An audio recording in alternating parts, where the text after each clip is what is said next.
Open Your Eyes is brought to you by the Belize Bank. Our country, your bank.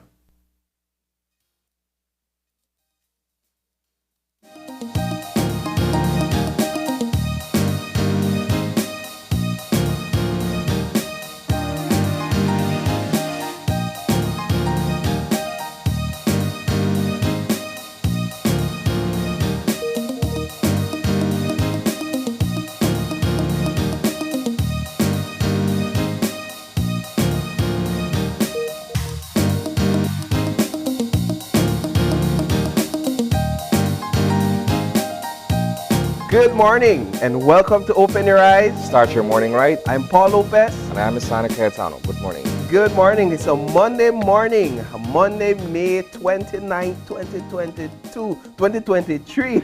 I was just about to say you're living in the past. You know what?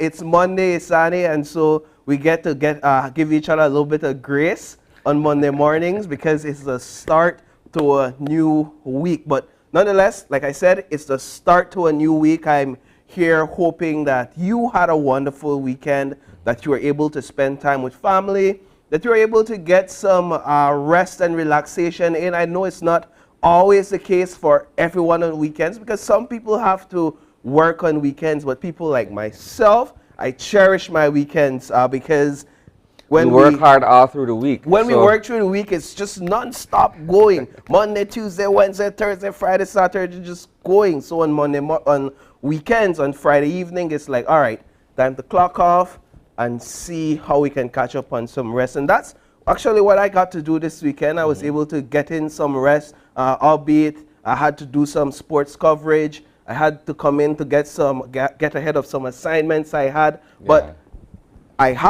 nonetheless, I was able to get in some rest this weekend. How about you? Well, if I had plans on Friday evening after work, those plans were dashed with that big rain that came around 6:30. Tell me about it. And by the time I got home and figured, okay, I'll wait it out, kill the mood altogether. Yeah. Which was okay, which was fine. You know, sometimes you have to make the best of a bad situation or an unforeseen circumstance. And so I spent the time with family. I went to bed early on a Friday. Great. That is unusual, but it happens, right?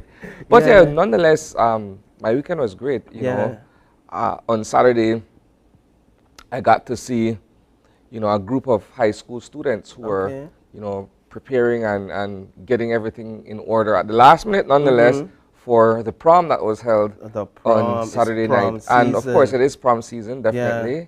It is also the beginning of graduation season. It is. I haven't heard of a commencement exercise just yet, but I say it's the beginning of graduation season because lists are already being put out for persons who will be graduating. Yeah. And of course, the preparations have begun for that as well. The excitement is high in the high school scene right now, Isani, because you have the prom season definitely in full effect right now. I think it's every weekend. At this point, I'm seeing proms taking place. I know I work with youths a lot through the church, and so a lot of them now I'm seeing just their pictures, their parents talking about their kids going to prom, these wonderful dresses, dress up nice in the tux. So we're seeing that happening, as well as the graduations, which is about to take place. We know that grads and dads, those two seasons go together, and that is actually, we're starting to see promotions for that as well. So with all that excitement, we'd like to say just congratulations, right? Congratulations to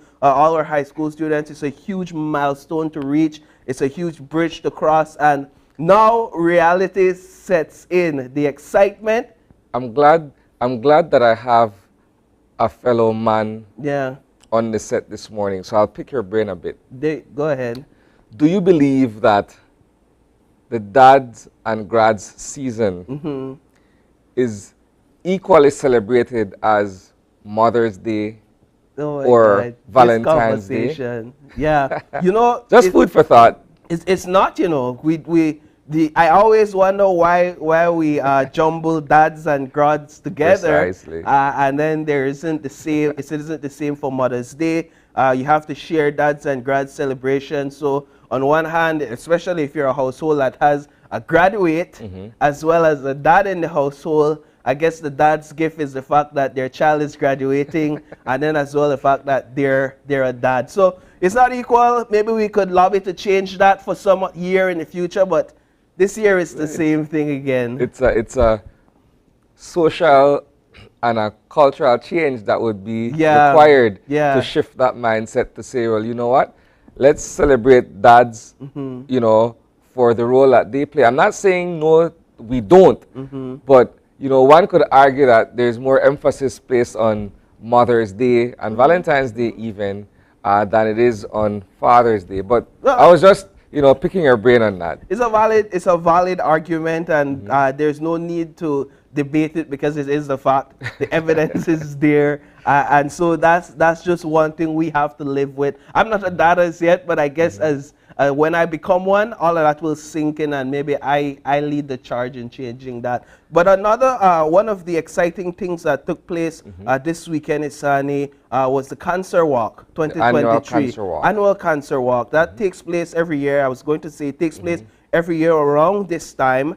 And so we had our cameras out this weekend, in fact, to do some coverage of it. And one of the huge things about these walks is the attendance. I mean, a lot of people come out to support these cancer walks, to show their support to cancer patients, to persons who have lost their lives from cancer. It was one of the things I've heard over and over, the fact that we all know somebody, or we know somebody who's either lost their life to cancer or who is battling cancer. So when these types of initiatives come up to raise funds for patients, to help to bring awareness as well, we see a lot of support for these events. I think raising awareness is by and large the most important aspect of this annual event, simply because cancer, like diabetes, is considered a silent killer. Right? There are often times, as you mentioned earlier, we know of friends, family members, colleagues who are either fighting cancer or they may have lost their lives to cancer. But the prevalence of cancer in its various forms is what we're bringing attention to around this time of year. As you also mentioned, you have certain people who are stalwarts of this event, where rain or shine, or as we'd say it in Creole, hell or high water, they make an effort to attend annually. And when you speak with these people, they will tell you, I am doing it for my mother, I'm doing it for my friend, I'm doing it for my spouse, my son, whomsoever. But it's a sense of purpose that galvanizes these many people to do the annual walk. And I heard a little bit of complaining, only because the distance has been extended somewhat. It has. Right? And so if you're not in the fittest shape, and if you're not in the best space mentally to endure that stretch, then you would have been out there on Saturday morning struggling. But it's for a purpose, it's for a specific cause, right? It started, I believe, at 6 a.m. in the morning, and I know for some people the walk, because of the distance, lasted for at least 3 hours. That's for some people. But the thing is, it's not a race. It's not a race. It's a matter of completion, right? And we've been here on this couch talking about cancer throughout the years. We've been talking about preventative measures, and one of the things is fitness, and or at least exercise, and getting that in, and diet, etc. So have you had anybody close to you who has suffered with cancer or lost his or her life to cancer? I have had one family member lost their life to cancer, but I've also had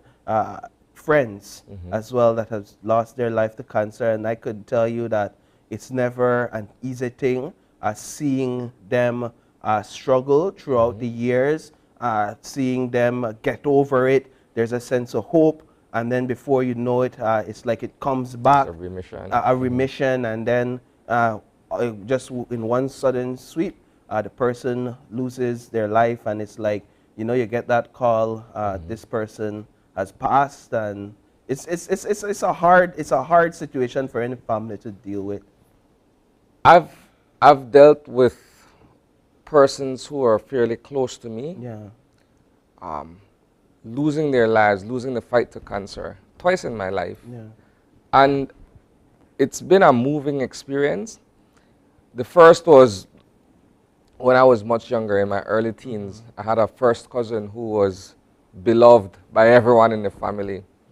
And when we found out that he had leukemia, which is also a form of cancer, when we found out that he had leukemia, you know, we were optimistic that, you know, with the medicine that was available at the time, the technology, the treatment, so on and so forth, that even if he was not 100%, he would be able to fight this illness because he was young, and we were optimistic, let me say that. And so we saw his gradual decline. And it was very difficult to accept. It was a very tough moment for the family. And when he passed away, you know, we had to come to grips with that. And then a couple of years ago, I had another relative of mine who was sort of like my best friend, my neighbor, very close to me and everything. And I also saw that. Now, this is in my adulthood where I'm seeing someone go through the throes of this illness and what have you. And it's the same thing, you know, you see someone who is healthy in the first instance, you could hang out, spend time together and everything, and then a diagnosis. Right. You don't know what you're going to expect from that point onward. Yeah. Some people will tell you that early detection allows you to be able to treat with the illness more promptly and effectively, perhaps. And in some cases, it's not detected until it's far gone. I don't know how far along my cousin was at the time, but I could vividly recall that, you know, he was going away for treatment. And that was the last time I saw him. Wow. You know, that was the last time I saw him. And so, for me, dealing with cancer and its effect on people and families is always a tough thing, because nobody wishes that on anyone, not themselves, not on their worst enemy or what have you. And cancer is a thing where it's difficult to beat. Like, you know, you hear stories, you see people going through the motions, and it's an uphill battle, a tough one. Yeah, and so we just want to say kudos to those front runners that continues to bring awareness where this disease is concerned, and continues to be in the background every single day, pushing to get better treatment for patients, etc. We want to say kudos to you all for hosting this cancer walk, and a successful one at that. But Isani, with that, what we're going to do right now is we're going to get into our Monday morning segment, Eye on the News. And so with that, we're going to get into our Eye on the News.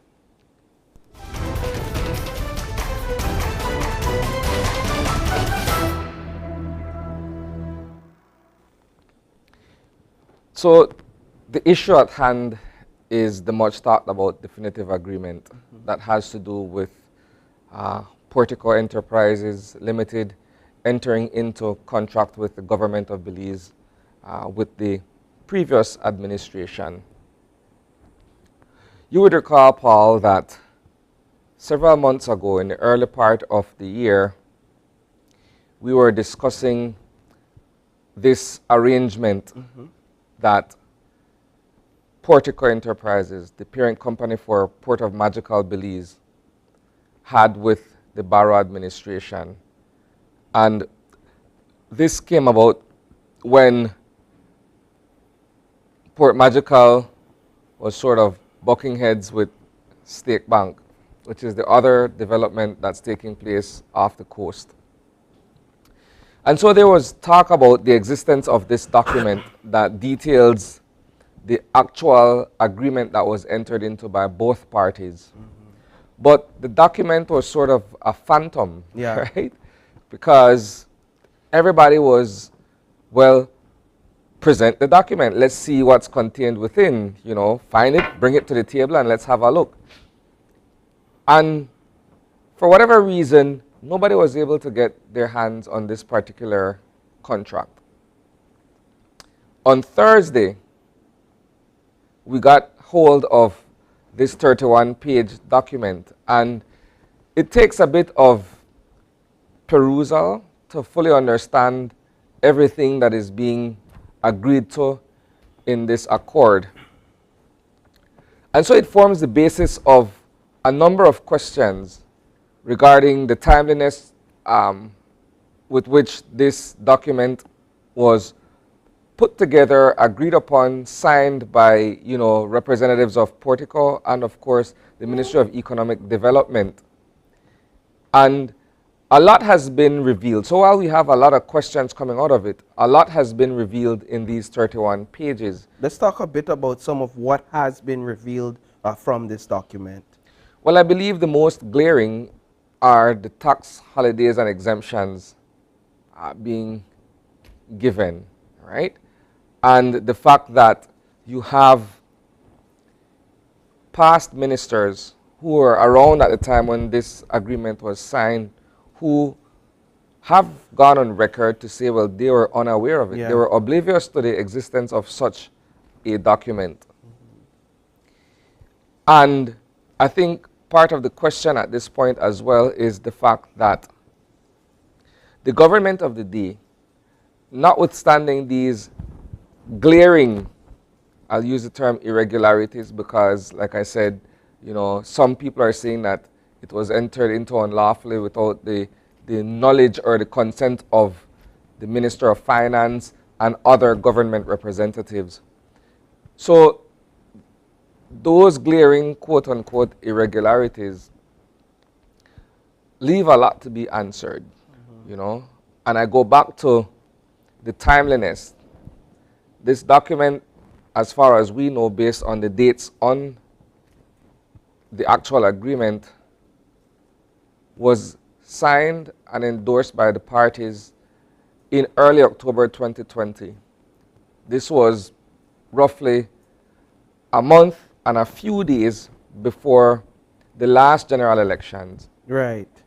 Right. And the clandestine nature of it, I use the word clandestine because I go back to saying that there are people who are in high office who say that they don't know about it. They've done so categorically, they've done so otherwise, to say that they were not in the know insofar as this document. But beyond that, Paul, I think it goes to show how contentious this issue has become in terms of the Belize City Harbor. I say Belize, well, let me say Belize District Harbor, because you're looking at Port Coral, which is the State Bank project, 2 miles offshore. You're looking at Waterloo, still going through the motions and prepared to go to court over its proposed development in Port Loyola. And then you have Port Magical, which would be developed in the Sibun River area of the Belize district. And if you look at it in that way, it's a very small harbor. Yeah. Belize district is a very small harbor if you look at it from that perspective. And so there's natural competition. Everybody is fighting for a piece of the pie. Yes. Right. Yes. So let me ask you, Sonny, in that context where everybody is fighting for a piece of the pie per se, what does a definitive agreement, what's the significance of a definitive agreement or this, the signing of a definitive agreement to this one development? Do they, in just by the look of it, get an upper hand by the signing of a definitive agreement? I wouldn't say an upper hand per se. I would say that it clearly stipulates on either side what is being afforded. I'll use the word afforded to say what is on the table, what you can have, what you can't have, what I will get, what so on and so forth. It's clearly spelled out, right?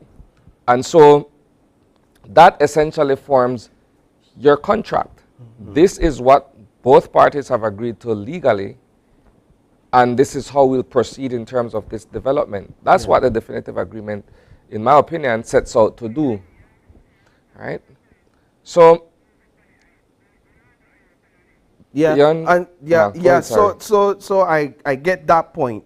Now, in terms of the signature and the person that signed the definitive agreement, we have a name, Yeah, right? And it's the we're former Minister of Economic Development. so that go there for me a bit to talk a bit about the authority that he would have had given his office and why it would in a sense be him to sign this document. Well, for one, if and around that time when they were proposing and sitting around to negotiate the terms and what have you, he would have been the substantive minister in that particular capacity. But the charge is that he should not have acted individually on the matter. Yeah. Right? Yeah. This is something that required cabinet's involvement and ultimately cabinet approval Yeah. to say that the highest office in the land, the Prime Minister, the Minister of Finance, ought to have been aware of it from the get-go. From the Right. time that you're entering into this agreement, it should have been brought to my attention, for instance. We have a discussion, make sure that everybody is on the table and clear on what is being put forward, and then we agree if that's what we're there to do, or we disagree, we object to certain aspects of it, or what have you. I'm saying that at the very least, there ought to have been a robust conversation on what was being brought to government. And if the people are telling you, well, you never know about that, and this other person didn't know about it, but there's a signature, it begs the question, what went on there? Yeah. And because contracts are for the most part binding, Yeah. it's difficult for you to either contravene or go against the terms of it because you would face consequences, either legal consequences or otherwise in terms of breaking or breaching that agreement. And so this administration, as far as I'm aware, was prepared to proceed with legislation to empower this agreement. And so I've heard that that has been put on hold. Perhaps there will be some kind of a thorough revision to either object to, look at, omit, or however they're going to rework parts of the agreement. We'll see where that goes. But that is where we are. It's an interesting conversation when you look at, again, what I mentioned earlier, the landscape of the Belize District Harbor and the fact that, you have all of these stakeholders involved at various levels of this entire cruise tourism scenario. It blows my mind, this is my input, that from what we're hearing so far, that key leaders within the former administration had no knowledge of this definitive agreement, and we established that from months ago. But then with the document now coming to light, hearing that again coming from some of the key leaders within the former administration allows one to beg the question, what was happening within the former administration as it pertains to leadership? Some may accuse them of being a runaway train, just a loose cannon, the wild, wild west, where your leaders did as they pleased and went into contracts as they saw fit, signing on behalf of the government, which in essence is on behalf of the people. And we on Friday attempted to reach out to the individual that signed the document, that is the former Minister Erwin Contreras, and we did so unsuccessfully. We did not get a response. But all these questions would easily cause one to begin to point fingers at the former administration and say, so where I tell you no? So where I tell you about that, about the former Barrow administration. So this is definitely a conversation that doesn't end here, and I'm sure it's one that we will continue to follow this week. Certainly. We continue to follow it because of what the potential implications are in terms of changing the entire picture as we're seeing it to be.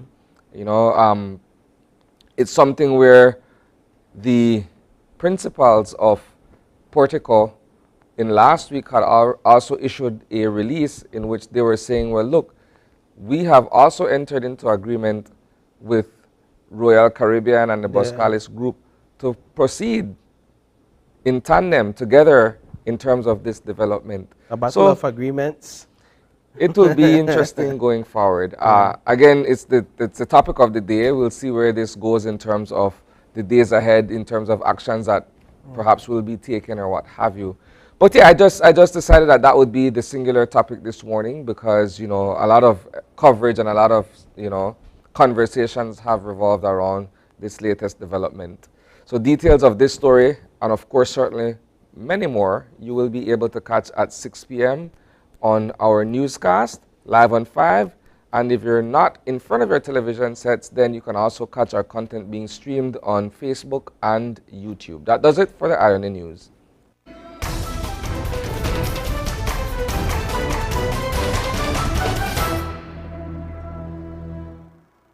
Great, Isani. Thank you so much for breaking that down for us. I know it's a topic that can be a bit complicated for those who are now being introduced to all the intricacies of ports and agreements, etc. But I thank Isani this morning for doing a fine job at giving us a bit more insight so that we could put all this conversation into context and some of its implications as we go into tonight's newscast and the newscasts for the rest of this week. This is definitely a conversation you want to keep your eyes and your ears on. But what we want to do right now is we want to jump into our weather forecast for today. And so we're going to get right into that. And we have our forecaster on the line. Good morning. Good morning. Mr. Redon, how are you this morning, sir? I'm doing good, sir. How are you all doing over there? I'm doing fine. It's a Monday morning. I already feel the humidity and the dryness in the air as soon as I woke up. And so I'm looking forward to hear what you have to tell us this morning about our general situation. Okay, we can expect another warm day with hot temperatures inland, and it will be mostly dry. In terms of our 24-hour forecast? Okay, mostly sunny and hot today, partly cloudy tonight and warm.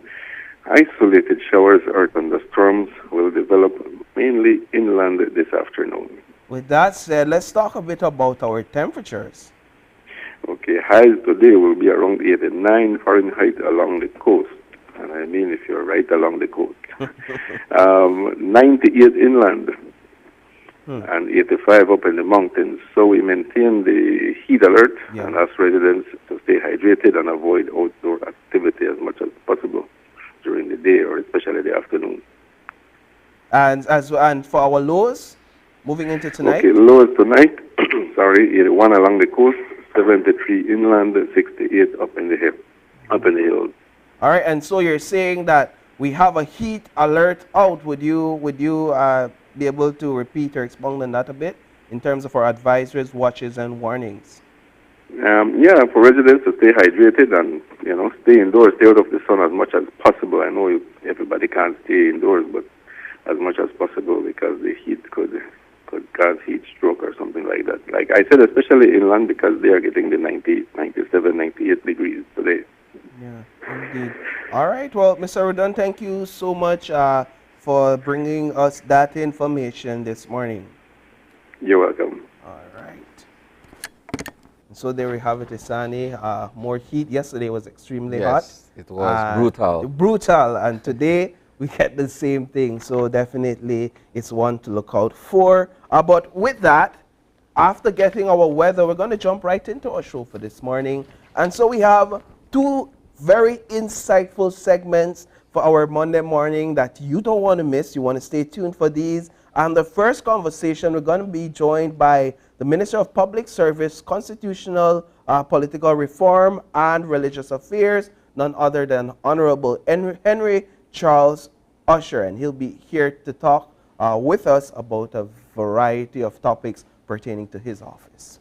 And of course, the Social Security Board is celebrating its 42nd anniversary.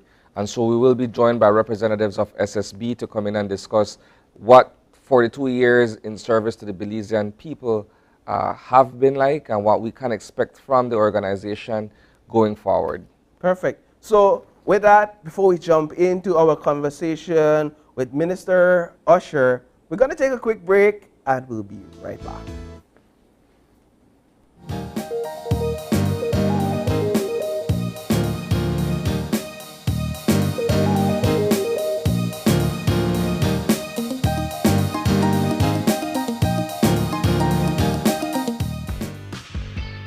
rough week of school, Jake and his friends decide to treat themselves to frozen coffee. And since they don't have cash on them, they decide to use eCash. With eCash's geolocation feature, Jake can easily find the nearest coffee spot. With eCash's built-in option to split bills, Jake can pay the bill and his friends can reimburse their portion of the bill. Jake scans the merchant's code and confirms payment.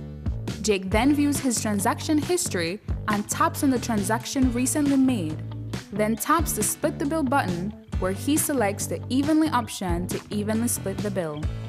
The application splits the bill automatically. His friends receive and accept the request. Geolocation and splitting the bill via eCash makes Jake enjoy his digital lifestyle.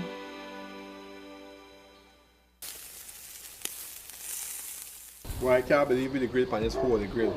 Well, don't worry about nothing. We got a new one at the Benny's Father's Day Fest. Oh, that they happen again? Yes, and this year, Benny's is giving 19% off store-wide. Yes, 19% off everything. Why we have for that, bro? but wait, don't forget, the race is still on. The Benny's 100 car race, where racers will once again compete to claim the top prize and become the champion. Anyways, look on the time. If you have this grill, I need to go. Alright, yeah, bro. New whip? Push the start. Alright, big time.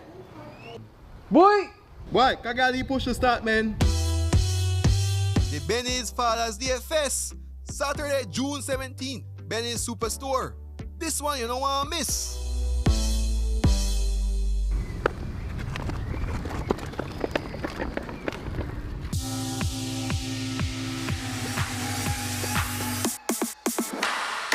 Sign up for Smart Share Plan and save big. Whether you're a small entrepreneur starting up your business, a student on a limited budget, or a family trying to save, this is the plan for you. With unlimited SMS, calls, and data, we help you save. Get up to 5 lines for as low as $30 per line monthly, only with Smart. Sign up today at any Smart showroom or sales manager countrywide. So get your business going, share more memories with friends, and be ready for the day with Smart.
Here's your chance.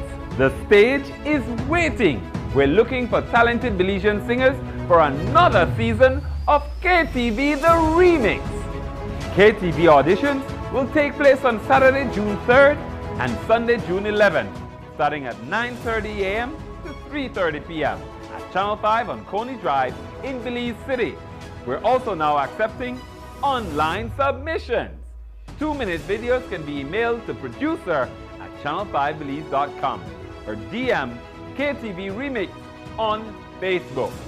Deadline, Sunday, June 11th at 5 p.m. Come be a part of the biggest singing competition of the year. KTV The Remix, only on Channel 5.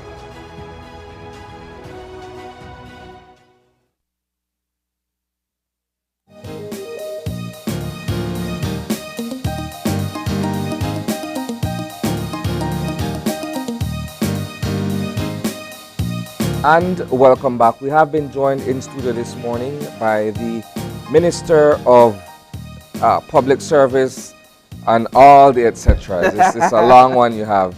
Good morning, Minister Usher. Good morning, Isani, and good morning, Paul. Thanks for having me, and certainly good morning to all your viewers here in Belize and abroad.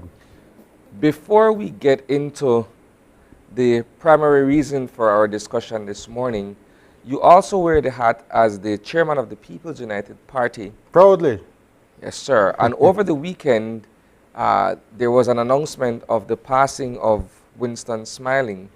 And I know that Mr. Smiling had been instrumental in the movement of the PUP in the early days. So I just want your remembrance or your, to share with us from your capacity. Thanks for the opportunity to say a few words on Papa Wins. Winston Smiling. No, as you said, he was very instrumental in the whole movement of the party, the whole nationalist movement in Belize. He was a soldier of the revolution, and certainly when I heard the news Saturday, it saddened me, it saddened my family. He was related to us, related to Mr. Price, the father of the nation, and certainly we will mourn his passing. He was a businessman, as you know, Smiling Meats is a staple there on New Road.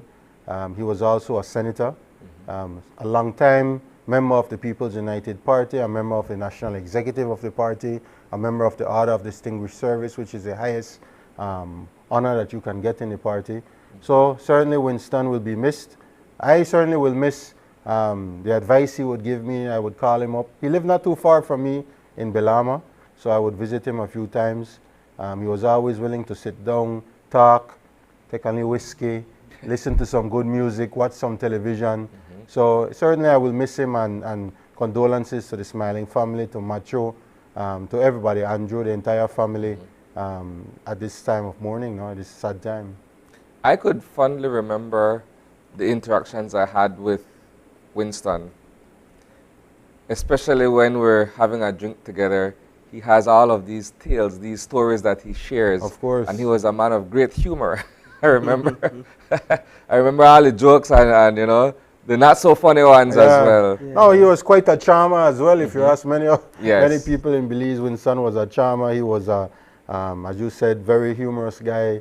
And certainly the stories that he told and the stories that he knew, I wish somebody had actually recorded them, because he was right there through the thick and thin of all the movements, all of the different developments in this country. Winston was right there. So it'll be, he will be missed, and I'm hoping that the government can give him an official funeral since he was a senator. So I would be supporting that if that's the case. Perfect. So let's get into our first conversation, and I want for us to speak perhaps on an update regarding the constitutional reform process. There is the People's Constitutional Committee that is working arduously in trying to get certain things off the ground, where revising perhaps the Constitution of Belize is concerned. There's been certain position that is taken by certain groups within the PCC. And one of those positions is going forward, challenging the supremacy of God.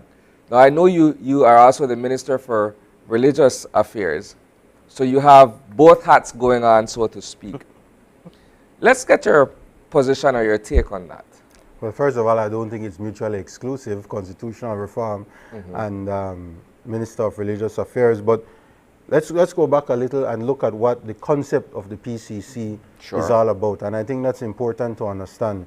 When the government announced that we would be putting together a People's Constitution Commission, there were 3 mandates that this commission had. Number 1 was educating the public, was building awareness around the Constitution, building awareness around how Belize is governed, building awareness about how laws are made, making sure that the people of Belize, Belizeans at home and abroad, understand what is in their Constitution. Secondly, it was important, and their mandate was to go out and consult with the Belizean people after the awareness, after the education process, so that ideas can come from the people as to what they want to see in the Constitution, changes they want to make, updates they want to make, areas that they want to improve, areas that they want to take out. That consultation process is critical, And the final mandate, of course, is to prepare a final report and ultimately a constitution that will then go back to the Belizean people in the form of a referendum. I have to say that I'm happy whenever we talk about the constitution, whenever there's a news source or news item on the constitution, regardless of what is being said, it helps to build awareness. We did a survey before embarking on this process, and sadly, less than 5% of the Belizean people had actually read the Constitution. So it's critical for all Belizeans to pick up a copy of their Constitution. It's online. I know the PCC has created a more user-friendly version. I hope that they can get that out to the communities as soon as possible so that persons can read the Constitution, ask their questions, understand what's in that document. On this particular issue, I believe that, you know, whenever we see those stories coming out, it's a bit of jumping the gun. Why I say that? Because the committee members, the commission members are not there to write a new constitution without the education, without the consultation process. We knew that by bringing in such a diverse group, such a wide group, that there would be a lot of different ideas coming around the table. There would be ideas coming from the business sector, ideas coming from the unions, ideas coming from the political parties, ideas coming from the different organizations representing youth, representing women. And so it's important that all of these ideas are shared around the table, but ultimately the decision will be made by the Belizean people. So nobody around that table will make that final decision to say, this is in, this is not in. It's important that the Belizean people understand that. Because I hear a lot of talk, and as you rightly said, I don't think it's the correct way of putting it that there are persons who want to take out that particular section in the preamble of the Constitution. It's in there. They have to educate the Belizean people about it. The Belizean people will have that final say. And I'm confident, and let me jump quick here. I'm confident that if the matter is taken to the Belizean people, the very vast majority will support keeping in the supremacy of God. I am confident in that. But it's ultimately a decision that the Belizean people will have to make. Which leads me to the next question. The relationship between church and state insofar as governance over the people. We are being raised in a society that acknowledges the power of the rule of law and the people who are there in terms of the leadership of the country. We also acknowledge that God is the supreme. And then the two marry together, so to speak, in the Constitution. So to suggest perhaps that, well, let's do away with that aspect of it, is to say that we're moving in a direction where we're no longer acknowledging the religious, if not perhaps the spiritual aspect of who we are as Belizeans. Is that a fair statement to say? I mean, we're probably jumping the gun a little bit, but I just wanted to expand on that. I think, first of all, Isani, we live in a parliamentary democracy, the Westminster model. That is our form of government. It's not a theocracy, you know, and that's important to understand. But in terms of national development, in terms of the development of Belize, the church has played an important role in that development. They have been partners with the government in building a Belize that we see today. And I think that is important, that partnership continues. It's not about allowing the church to influence public policy at levels that are not fair. But it's important that we respect what they bring to the table, and I think that has to continue. I wanted to take a step back to ask where we are in the process at this point in time. It's been some months that the wheels have been churning, and there are those asking. So where are we in the process? I believe we gave the commission a timeline of 18 months initially. So let's talk about that. Certainly, the PCC was launched in November of last year. I think between November and about February, they were working on a strategic plan in terms of how they're going to roll out the education campaign, and then moving right after that into the consultation and then the reporting phase. I think that question would better be asked to the chairman of the commission, because he has a more day-to-day oversight of what's happening on the commission. I can only go by what the party's representatives bring back to the party, because the PUP and the UDP and the third parties have representatives on this commission, and they report back to us as to where they are or where the commission is in terms of development. You rightly say we're about to enter June, so we're looking at 8 months since the launch of the commission, and I do believe that we have to see some more activity. I would have hoped that the education campaign would have started by now. I know that they have prepared what is called a user-friendly version of the Constitution. They've also worked on some ads and worked on some educational material to put on the television, to put on social media. I'm hoping Channel 5 can show it, hopefully for free, because it is a public education campaign.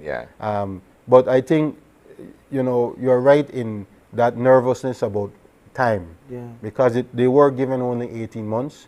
Those 18 months will expire, next April 24 or May 24.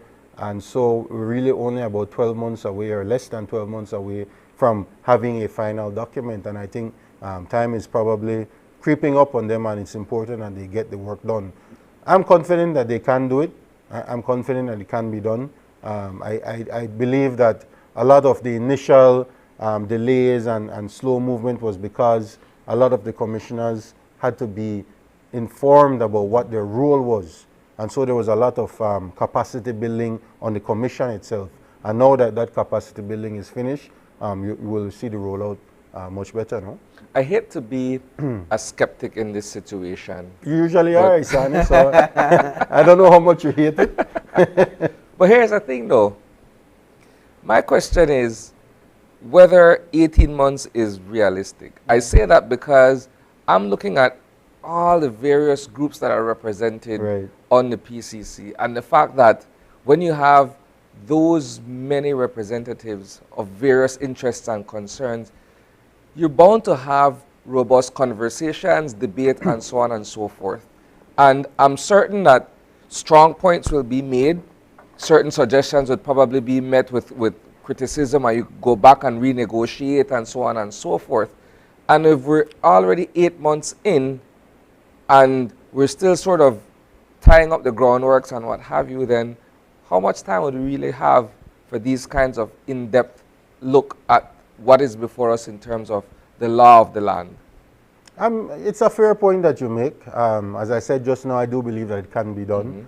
But certainly we have to see a ramping up of the processes in terms of education and consultation. I think that idea that there are so many groups around the table, so you will have a lot of robust debate and so on, that might happen. But remember, those groups are really, they're like a conduit from the people to the National Assembly. Remember, it was decided that no government representative would be on this commission.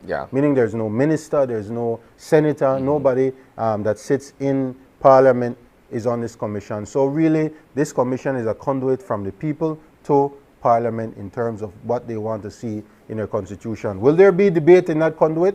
I'm certain there will be, but ultimately that debate has to happen with the people rather than around the table. It's more important that the boots be on the ground rather than underneath the table. And I think that is what we need to see from this commission. They need to get out into the public. They need to educate the Belizean people at home and abroad. Now that's an important point in terms of educating Belizeans living in the diaspora. We had agreed or pledged long ago that the diaspora would have a say in this. Even if they might not have the ability to vote on it in a referendum, they should have a say in terms of what is in that constitution, especially those who are planning to move back to Belize to live, no, after they retire or what have you. I was just about to ask you, and this is without negating the input and the importance of those in the diaspora, but what weight would have been given to their position considering the fact that they're living away from Belize and not many of them will be returning back? I mean, we live in a society where we depend heavily on remittance, right? And those who are in the United States or elsewhere sending back the money, not all of them have plans to retire home. No, absolutely, and I think it's critical to not dismiss their opinions. I think that's important. And that's why we had encouraged the PCC to try to incorporate their views, their opinions, their suggestions in some manner now, whether it be through social media or even going up there and getting some information from them. So I wouldn't say that their weight, the weight of their presentations won't be taken into account. I think that's important to also listen to them.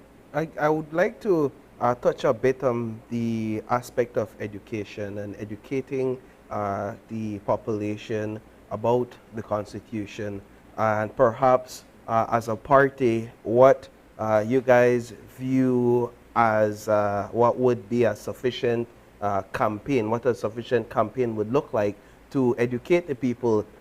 Where I live right now in Belize City, which is in the port area, I don't know that the average man sits down on a regular basis and discuss the Constitution. People might sit down and more quickly discuss Bolido, which is in some essence the people's constitution within some of these communities, than they would get up and say, you know what, I heard or I understand that this is my right when it comes to this, or this is my right when it comes to that. Right. So there is a challenge there in terms of getting to the ground and really have people understand in bite size what are my constitutional rights right now, and perhaps what are some of the changes I would want to see.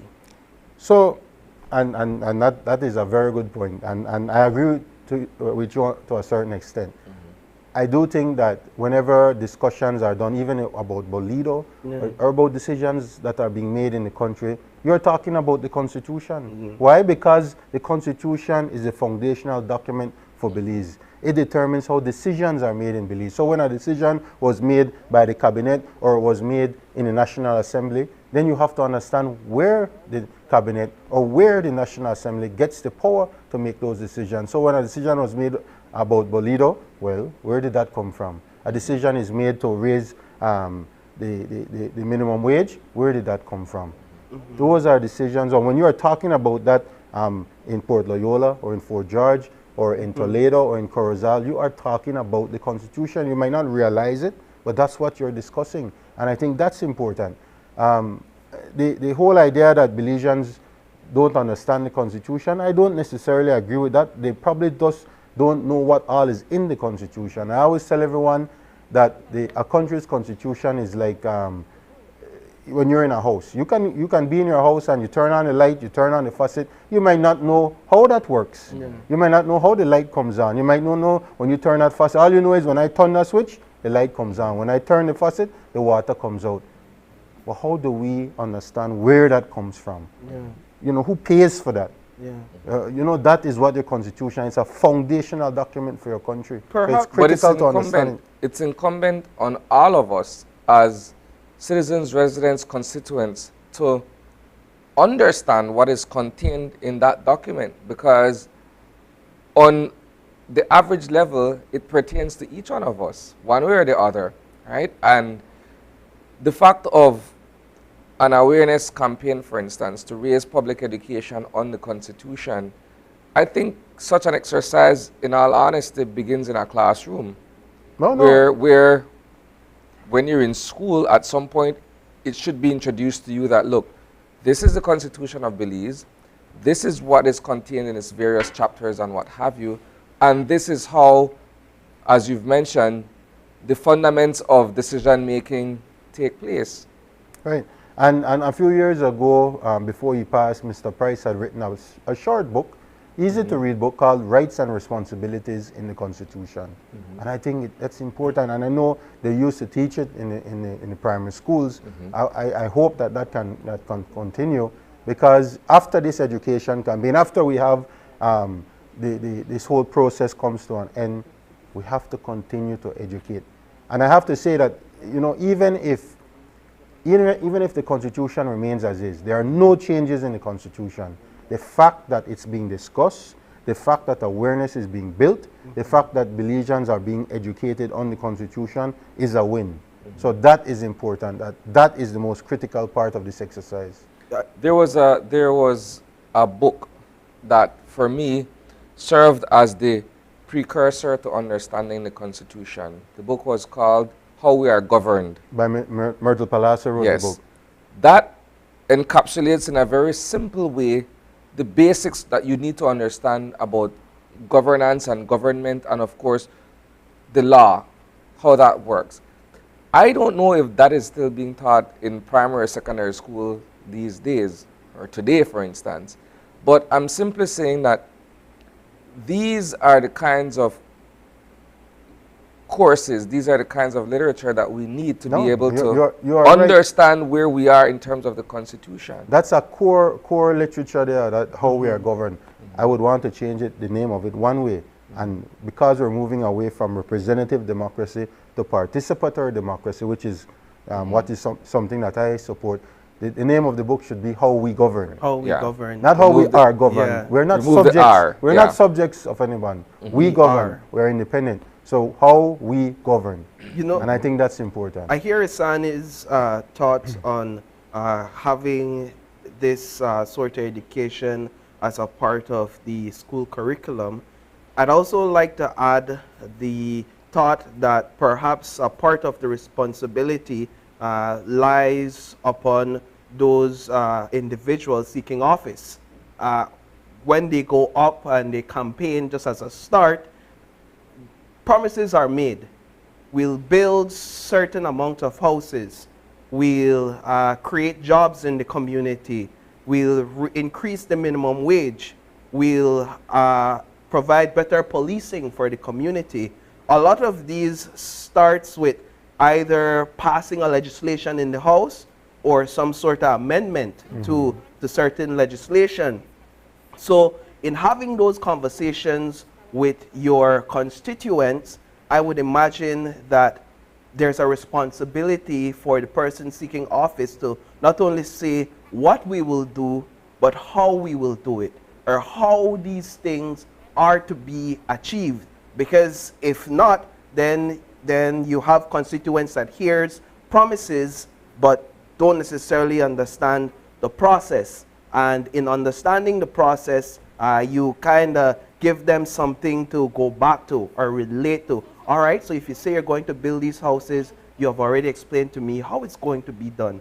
And that's a part of the Constitution. Completely agree with you. And I would add one thing to it. The media has a responsibility as well. Yeah. It's important that at least once a week, something on how we govern should be on all the talk shows. Just something short. It doesn't even have to be a discussion. It could be a section of the Constitution, a section of a law that is put on your morning. What you call it when you have your before you start your show, you have a little quote or something. Or eye on the news. Eye on belief, something about the laws, because it's important. That is critical, and I agree with you. As area representatives, we have to educate our constituents, but the media also has to help us do that as well. You know, you guys have a much bigger audience than any area rep, so I think it's important that that is done. All right. What we'll do at the moment, we'll take a quick commercial break, and when we return, we'll continue our discussion with you. So stay tuned, we'll be right back.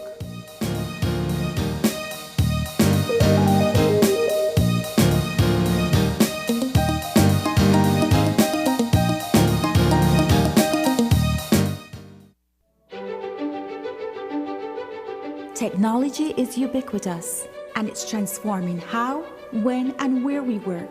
Fulltech Systems is placing award-winning devices in the hands of information workers, allowing them to work without compromise in a world without wires, to innovate, create, and to maximize productivity anytime, anywhere, satisfying the needs of the desk-centric remote and field worker and every other worker in between.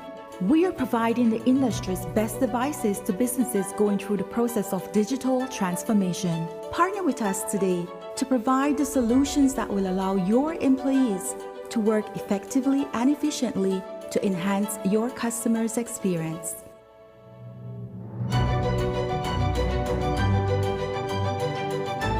Fulltech Systems, your technology center, where you'll come for the price but stay for the service. And now, the hottest match of the evening. Get ready for action! Here they come. Amazing! They're unstoppable, unbeatable. They have him on the ropes. The heat rises to the top. 1, 2, and 3. They're on fire. Fire up the taste of belief Belize with the new Chiladas crunchy tortilla taco chips in its hot chili flavor. Fiery habanero brings the heat. They're on fire. Chiladas. From Snackers, done right, done here. My Social Security. Your direct online access to all your Social Security information. 360 view of all your Social Security information. Registration services, benefits, contributions, and employer services at your fingertips. Enjoy all the new features with your My Social Security account. Register with SSB. Submission of benefit claims. Submission of contribution statements. View contribution record. Enjoy all your My Social Security feature at ssbportal.org.bz. Social Security at your fingertips. Geotech Belize specializes in boreholes and split spoon sampling for road constructions, bridges, and residential and commercial buildings. Trail pit up to 3 meters, soil classification, bearing capacity of soil, and CVR value. Concrete testing sample preparation and slum tests, compressive strength of cylinders, cubes, masonry blocks, pavers, and CTB samples. Geotech Belize, 8.5 miles George Price Highway, phone number 225-1130, or email us at geotechbelize@gmail.com.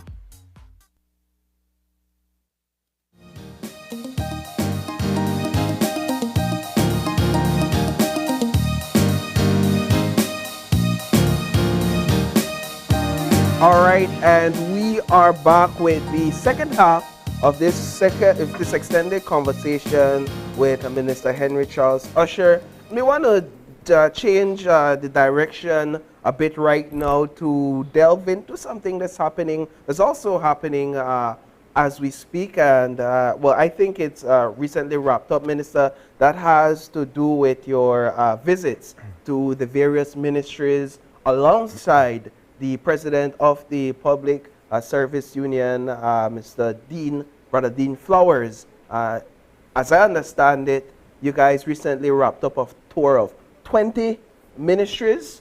Or departments, offices. Or departments and offices. Let's talk a bit about the purpose behind those visits. Yeah, thanks, Paul. And this is something that we started last year in terms of these joint tours.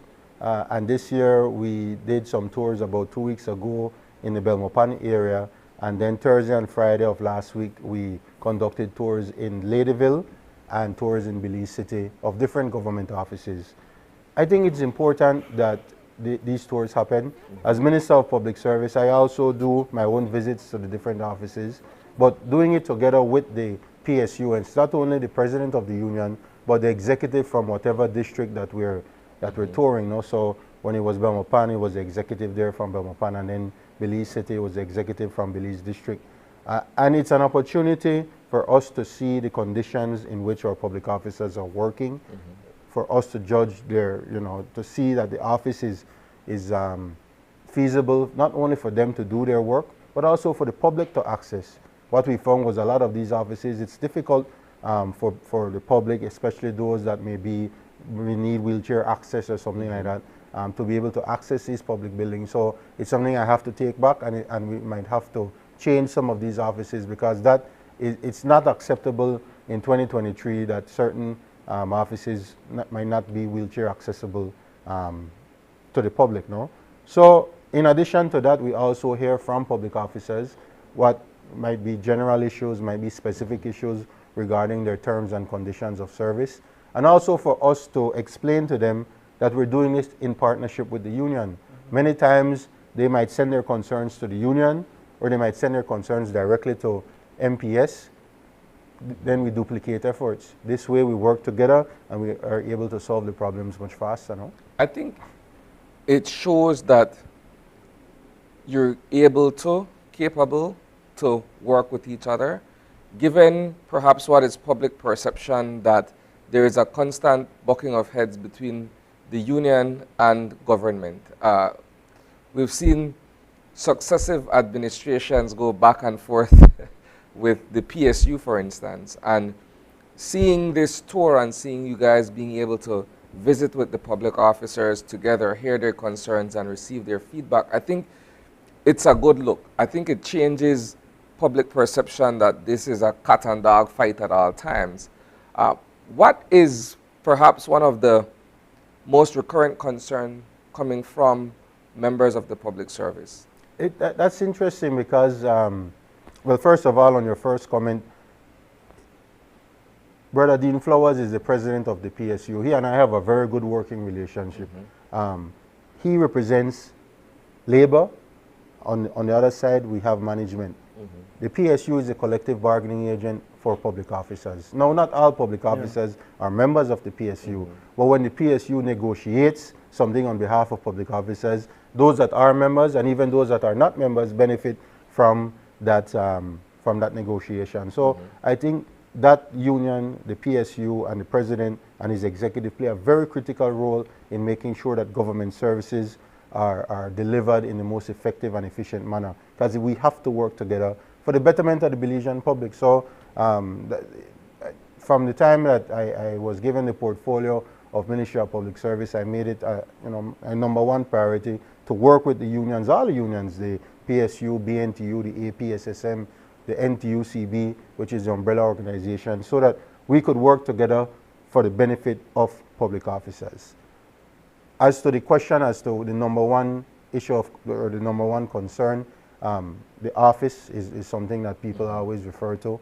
Another area that we look at is the relationship between supervisors and other government employees. I think we have to do a lot of training when it comes to our administrative and financial officers, so that they can understand their functions, their roles, and that we can have better delivery of services. And I think, in a general sense, that was what most of the discussion was about. There were also some specific issues when we visited, like the fire department or the police department. The Auditor General. We visited the office of the Auditor General as well. I think Mr. Flowers had raised the issue in the police department that civilian staff are being supervised by police. The Commissioner of Police in particular. Commissioner, but also the officer in charge of certain precincts or deputy commissioners, etc. And they're not trained to do administration work. So there might be conflict there, right? When you have a civilian staff needing an administrative issue to be dealt with, it shouldn't be the police, but that should be done through their admin officer and then ultimately to the Ministry of Public Service. So we have to work on the chain of command. We have to work on the organizational structure when it comes to civilian staff in the police department.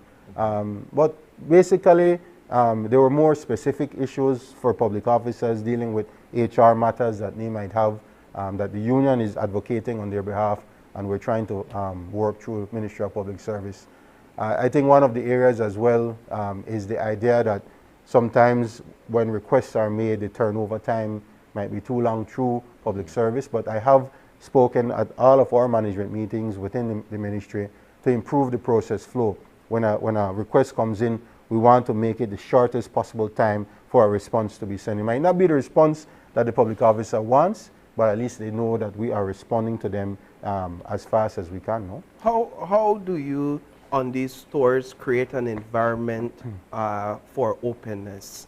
Because you would get that in certain ministries, especially if I have an issue with my supervisor, I may draw back from really speaking openly in terms of the challenges I may have and that of my colleagues, as we would discuss it in the back office or in the kitchen. Now, these stores presents an opportunity for me to speak directly with my minister and directly with my union president. The question I'm asking is about the openness and how that environment is created for the continued success of these meetings. Very good point, and I think what we do whenever we go into any department or when the request is made, we ask that it be just with the employees first, and then supervisors can be brought in afterwards, and matters can be discussed. And I have to say that throughout all of the different stops, we've had a very cordial and open discussion. It hasn't been anything confrontational. A lot of issues have come up, issues with supervisors, issues with different admin officers or assistants, finance officers, etc. But very rarely do we find a very confrontational issue. So I do appreciate, and I have to thank the public officers for being open when they speak to us. They've been frank, they've told us what's going on. We've gotten our criticism at Ministry of Public Service. Some of it is warranted, maybe some of it isn't, but I think that it's an atmosphere of open discussion, and I think that's critical. How do we change public perception of public officers? A lot of times when we go to these various departments, we are interfacing directly with public officers in various capacities. Immigration, you go to lands, wherever, Ministry of Health, Vital Stats, Right. you name it. And people walk away with this feeling that there are certain aspects of public service that is bureaucratic for no reason, too much red tape and turning around and back and forth and what have you. And some people openly criticize the lack of efficiency and the quality of service being offered. Yeah. And it's a criticism that continues to haunt the public service. Right. I think, the bureaucracy part of it, I wish it wasn't so much bureaucracy, I'll be honest with you. But when you're managing the people's money, I think it's important to dot every I, cross every T. And I've learned that in the last 2+ years in terms of not being able to work as fast as you wish, not being able to respond, or when a decision is made, not being able to implement that decision as fast, because everything has a procedure, everything has a process, and you have to follow it from A to Z sometimes. And I think we're trying to improve or reduce the A to Z, maybe A to F or something like that. But the bureaucracy is there, it will continue, and the reason for that is because you have to be very careful when you're dealing with the people's money, and I think that should be the case. Now, as to the issue of the perception of public officers, what I found over the last couple of years, and next month, June is actually, we have Public Service Week coming up. We're having the awards, the 25-year public officers that have been working 25 years. That should be on June 21st. Public Service Day is actually June 23rd. But what I've found is that the vast majority of public officers, and I'm talking over 90%, go to their job, do their job, are good at their job. The problem is that when something goes wrong, that's what comes out. So it becomes one other case of a public officer doing something. The 90+% of the work being done is not highlighted. It's just done. And so that doesn't become the newsworthy item. The newsworthy item is when something bad happens, when there's a hot button issue, when there are areas where the public is complaining because of the services being offered. We have some areas that are hot button issues. Vital Stats is one of them. The Lands Department is another one. Passport Office was another one. And so we've worked very closely with these departments to improve the services that they can offer the Belizean people. Is it at a level that I'm comfortable with or happy with? No, it is not. But we continue to do that. But if you take those bad situations out of it, 90% plus of the work being done is being done by public officers that are doing their work efficiently, effectively, without any fanfare. And that I have to congratulate them. I want to get into another conversation before we wrap up our discussion with you this morning. So there's a piece of law on the table that deals with, or purports to deal with, unjust enrichment and declaring everything insofar as in public and private life and what have you. Now you wear two hats once again, Constitution and public service. And the fact that those of us who are on the outside look at some public officers and we think to ourselves, well, how did they come by some of these huge sprawling houses and vehicles and all of these other things? Speak to us about that particular piece of law and perhaps how this will come to better shape the landscape where that is concerned. Right. It's called a Civil Asset Recovery Bill and Unjust Wealth Order. The issue there, first is this bill or this act, this law that will come in, doesn't just affect public officers, it's for all Belizeans. And what has been created now is a non-criminal based ability to seize assets. Now that's a critical development in this country, and actually it's part of the UNCAC suite of legislation. So when persons are talking about, there was a big cry, oh, we need to implement the UN Convention Against Corruption. This is part of implementing that. You just don't implement the convention, you pass legislation that falls within the regime of UNCAC, and this is one of them. What this does is that it allows certain entities, the FIU is the authority that deals with civil asset recovery, so they're the entity that would actually bring the case, but you also have what is called recommending entities. I believe the Commissioner of Police, the Director of Belize Tax Services, the Comptroller of Customs, and I think what was added after meeting with the union, the Chair of the Integrity Commission. They can make recommendations as to cases that the FIU can look at. It's important because currently the criminal regime, because you can seize assets in Belize, but it has to be done through a criminal case, meaning that you have to prove that the assets that that particular individual has or obtained, you have to prove beyond a reasonable doubt that it was obtained through illegal means or unlawful means. Now, under the civil asset recovery, that proof is balance of probabilities, so it's much lower. You know, the case, it still has to go through the High Court, but the case is done on the civil side. So I think that is critical. The unexplained wealth order is another big development, because you would then have to come and prove how it is that you build that apartment that you spoke about, or own 4 different vehicles, or a speedboat, or whatever it is that you have when you're making $40,000 a year in your salary. So you would have to explain where that wealth came from. Of course, there are ways to explain that you got a loan from the credit union, hopefully, or that you inherited money from some relative, or you came into some lottery winnings or something, but you would have to prove, or you sold property or something to that effect. But you would have to come out and say how that wealth came about, so that you could have afforded to build that apartment building or so on. So it's a critical development. It's an important development. Not only was it part of UNCAC, but it was also part of the recommendation coming from the Financial Action Task Force. As you know, we've had a lot of discussion about that surrounding the NPO bill. The Caribbean Financial Action Task Force is going to be peer reviewing Belize this December. So there was a whole host of legislation that had to be put in place so that Belize could be compliant. This was one of the legislation as well. And so it was introduced in the House at the last House meeting. I believe it's at House Committee. I think actually the House Committee is meeting today for the public to bring their concerns. And if anybody wants to do that, I believe it's at 10 o'clock today.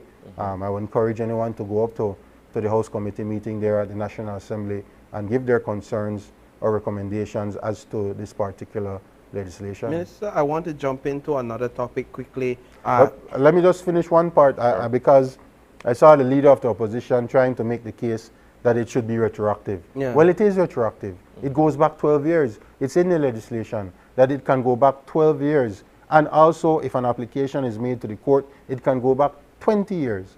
So there is retroactive effect or an aspect of this particular legislation. So I think he was trying to suggest that it will only be going forward. Well, that's not the case. Maybe if he had read the bill properly, he would have known that there is a retroactive aspect to the legislation. You guys accuse him of that often. Well, he seems to to live up to expectation every time. Minister, I want to touch on a topic I raised earlier that's dear to the hearts of Belizeans, and that is Bolido.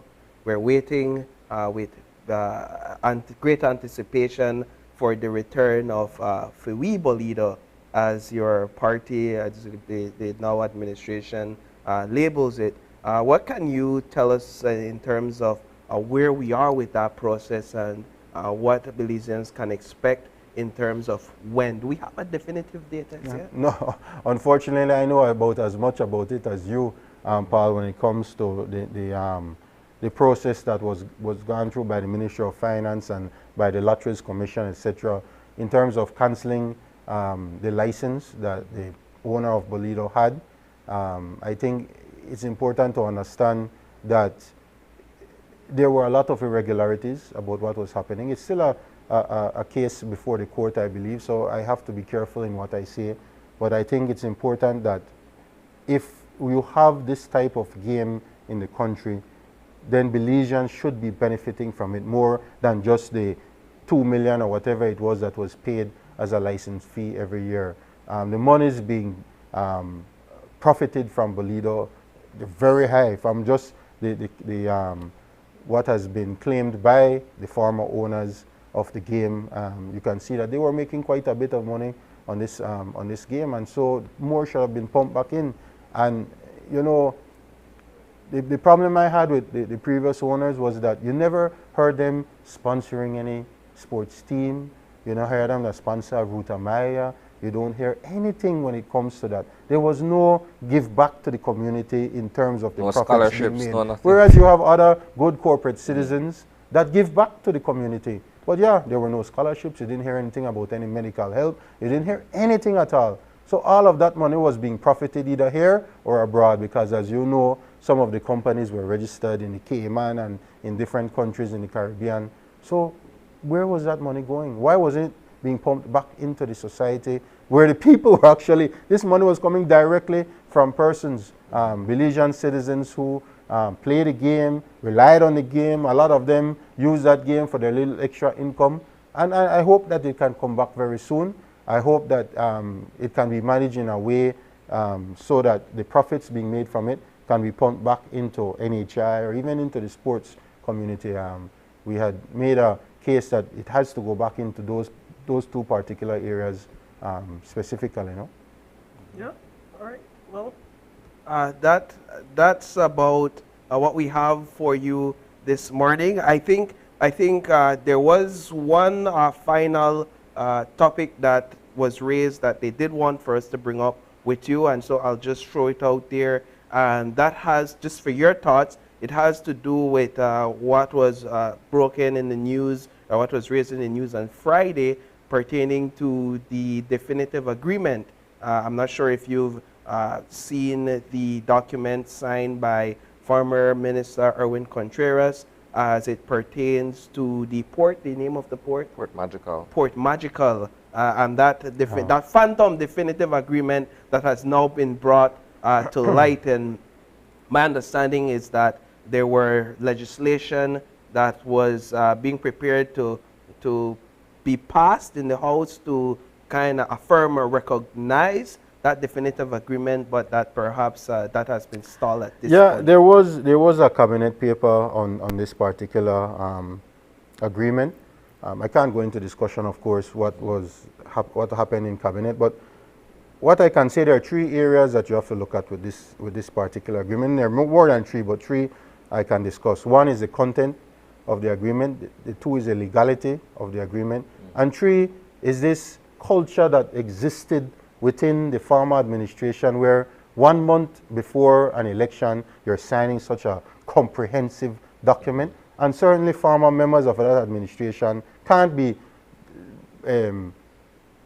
washing themselves of that. They can't be Pontius Pilate as, oh, I didn't know about that.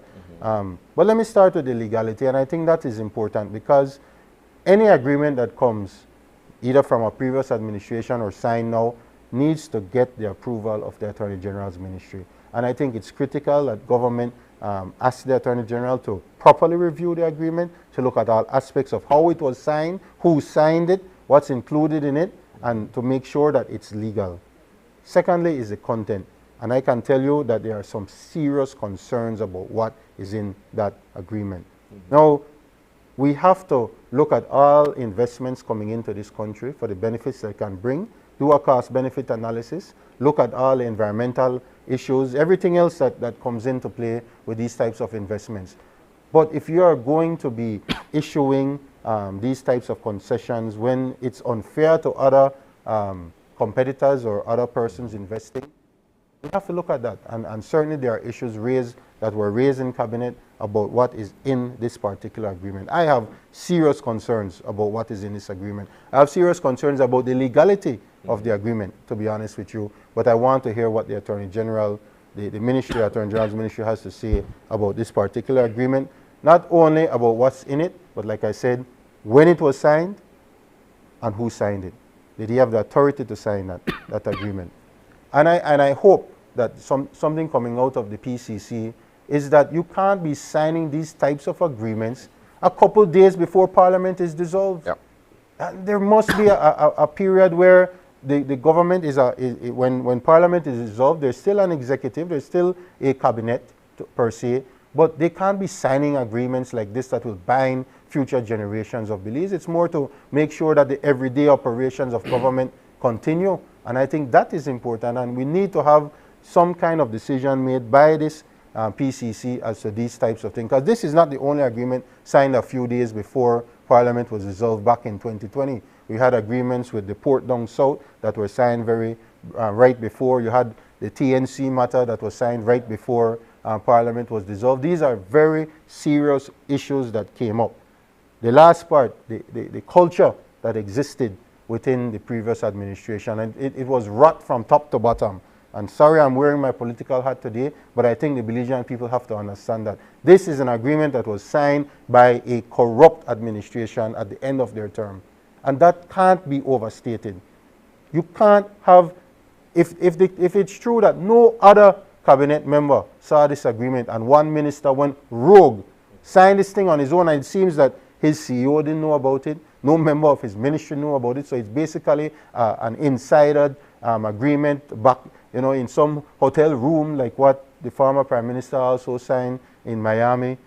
If that is the case, then we know that it was a very seriously corrupt organization happening in this country, the previous administration. So really those are the main issues that I hope can be exposed and discussed a lot more. Minister, thank you so much for your time this morning. We truly appreciate it. We've been able to have some in-depth conversations on several issues, PCC, your visits to the various ministries and departments, and of course some of the topics we raised coming down to the close of this conversation. So thank you very much. Thank you too. It's always a pleasure to be here. Thanks for the opportunity. All right, so with that, we'll take a break, and when we come back, we have the Social Security Board, their 42nd anniversary. They'll be in to discuss that with us and much more pertaining to the SSB. So you don't want to miss that conversation. Stay tuned.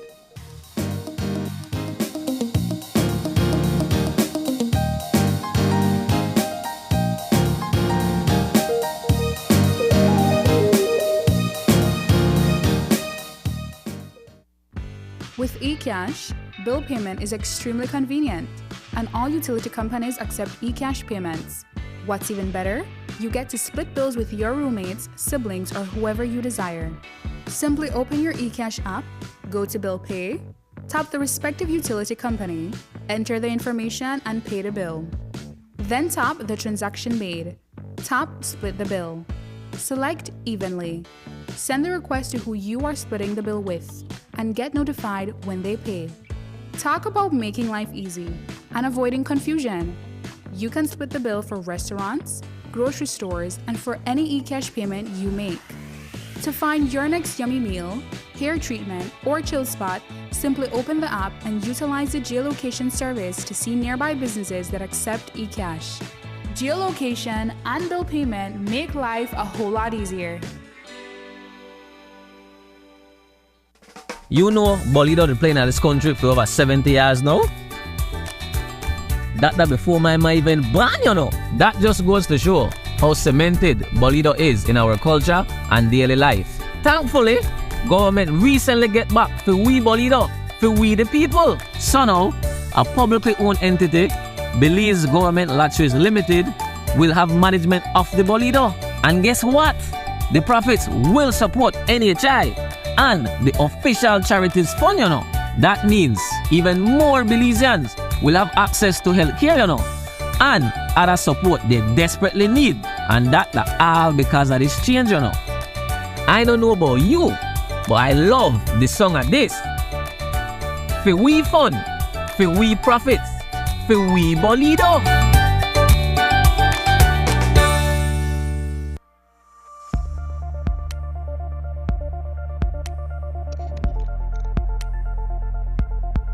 Environmentally degradable plastics, or EDP, are plastics that are affected by a combination of environmental conditions that cause the plastic to break down within an acceptable time frame. They are specifically designed to degrade into carbon dioxide, water, and other biomass substances. The level of breakdown can vary based on standard test methods appropriate to the plastic. Click on the link below to see what you can do to help end the nightmare of single-use plastics. I'm Alison Castillo, and now you know.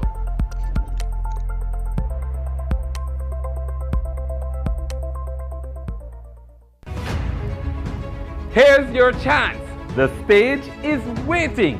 We're looking for talented Belizean singers for another season of KTV The Remix.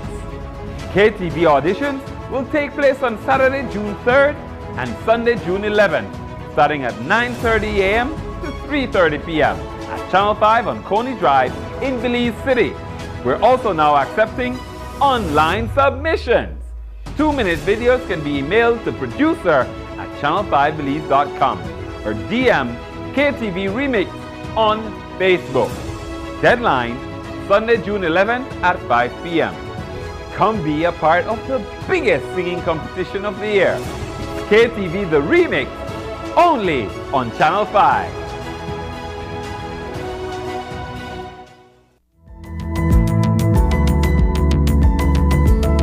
Smart introduces Real Unlimited postpaid plans, providing customers with unlimited talk, unlimited text, and unlimited data. Now that's a real great deal. With Smart Plus, Share 1 and 2, and Enterprise 1 and 2 plans, you can talk as much as you want, text as much as you want, and for the first time ever in Belize, you can enjoy unlimited data with your postpaid plan. So come in and sign up for an unlimited postpaid plan and enjoy limitless possibilities. In addition, other plans such as the Flex Junior, Choice, and Select have been boosted with a lot more talk, text, and data, providing you with the best value for your budget. Be unlimited with Smart. It's time to power your dollar with Smart. Are you looking for low-cost television advertising? Have we got a deal for you? Advertise on Channel 5's Daily Classifieds. Channel 5's Daily Classifieds is one of the most effective methods for introducing yourself and your business to the community. Use our Daily Classifieds to recruit employees, promote specials, promote your products or services, promote a business opportunity, increase traffic to your website, and advertise items you have for sale. Let us help you to save valuable time and money. Call us today at 280-0013 or visit us at our offices on Coney Drive to discuss how we can help your business grow affordably. Channel 5's Daily Classifieds. Advertise today.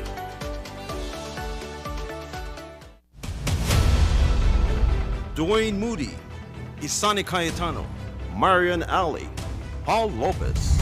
Your News 5 Belize teams do whatever it takes. Go wherever they need to go, so you can catch the story wherever you are, whenever you want, on whatever device. Channel 5 Belize on television, Facebook, Instagram, and YouTube. Because news is now everywhere, all the time. And so are we.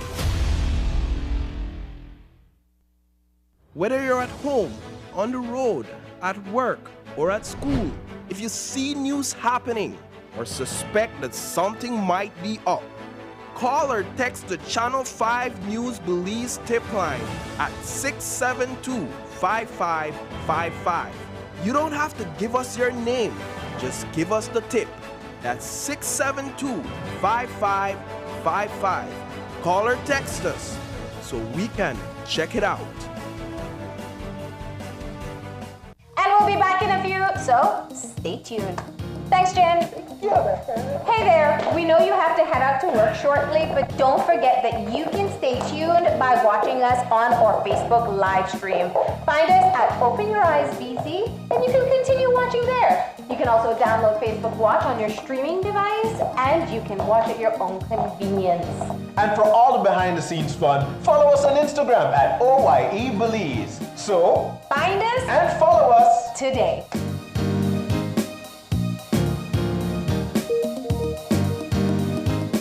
When someone you love becomes a memory, the memory becomes a treasure. Channel 5 introduces the Daily Obituaries. The Daily Obituaries will broadcast all death and funeral announcements and memorials to honor your loved one's life and memories. The Daily Obituaries airs on Channel 5 prior to the evening newscast, with subsequent repeats at 10 p.m. and 12 noon the following day. It will also be placed online on our social media platforms, all for a standard package fee. Celebrate their lives and memories with Channel 5's Daily Obituaries. Honor in life and reverence in death.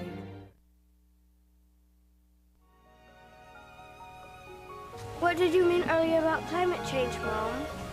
Well, when I was your age, I remember beautiful coral reefs and healthy beaches. The summers weren't as hot as they are right now, and the rainy season meant that it only rained when it was supposed to. And then what happened? The weather just started to change, and storms got worse. Coral reefs started to die because the ocean was getting too warm, and crops started to die because there was not much rain. You know, we realized as adults that we were doing something that was causing this. What were you all doing? The same thing we're doing now. Not using clean, renewable energy, chopping down too many trees, and even polluting the air with gases, such as the gases emitted from our cars when we drive around. We need to help before it's too late, Mom. We can't let it get worse. What can I do? We can raise our voices. With 35 million dreams, aspirations, and futures at risk in Carry Forum, we need your voice in our story against climate change. Acknowledge, commit, act. This message is brought to you by the Caribbean Community Climate Change Center under the Intra-ACP Global Climate Change Alliance Plus program and is funded by the European Union.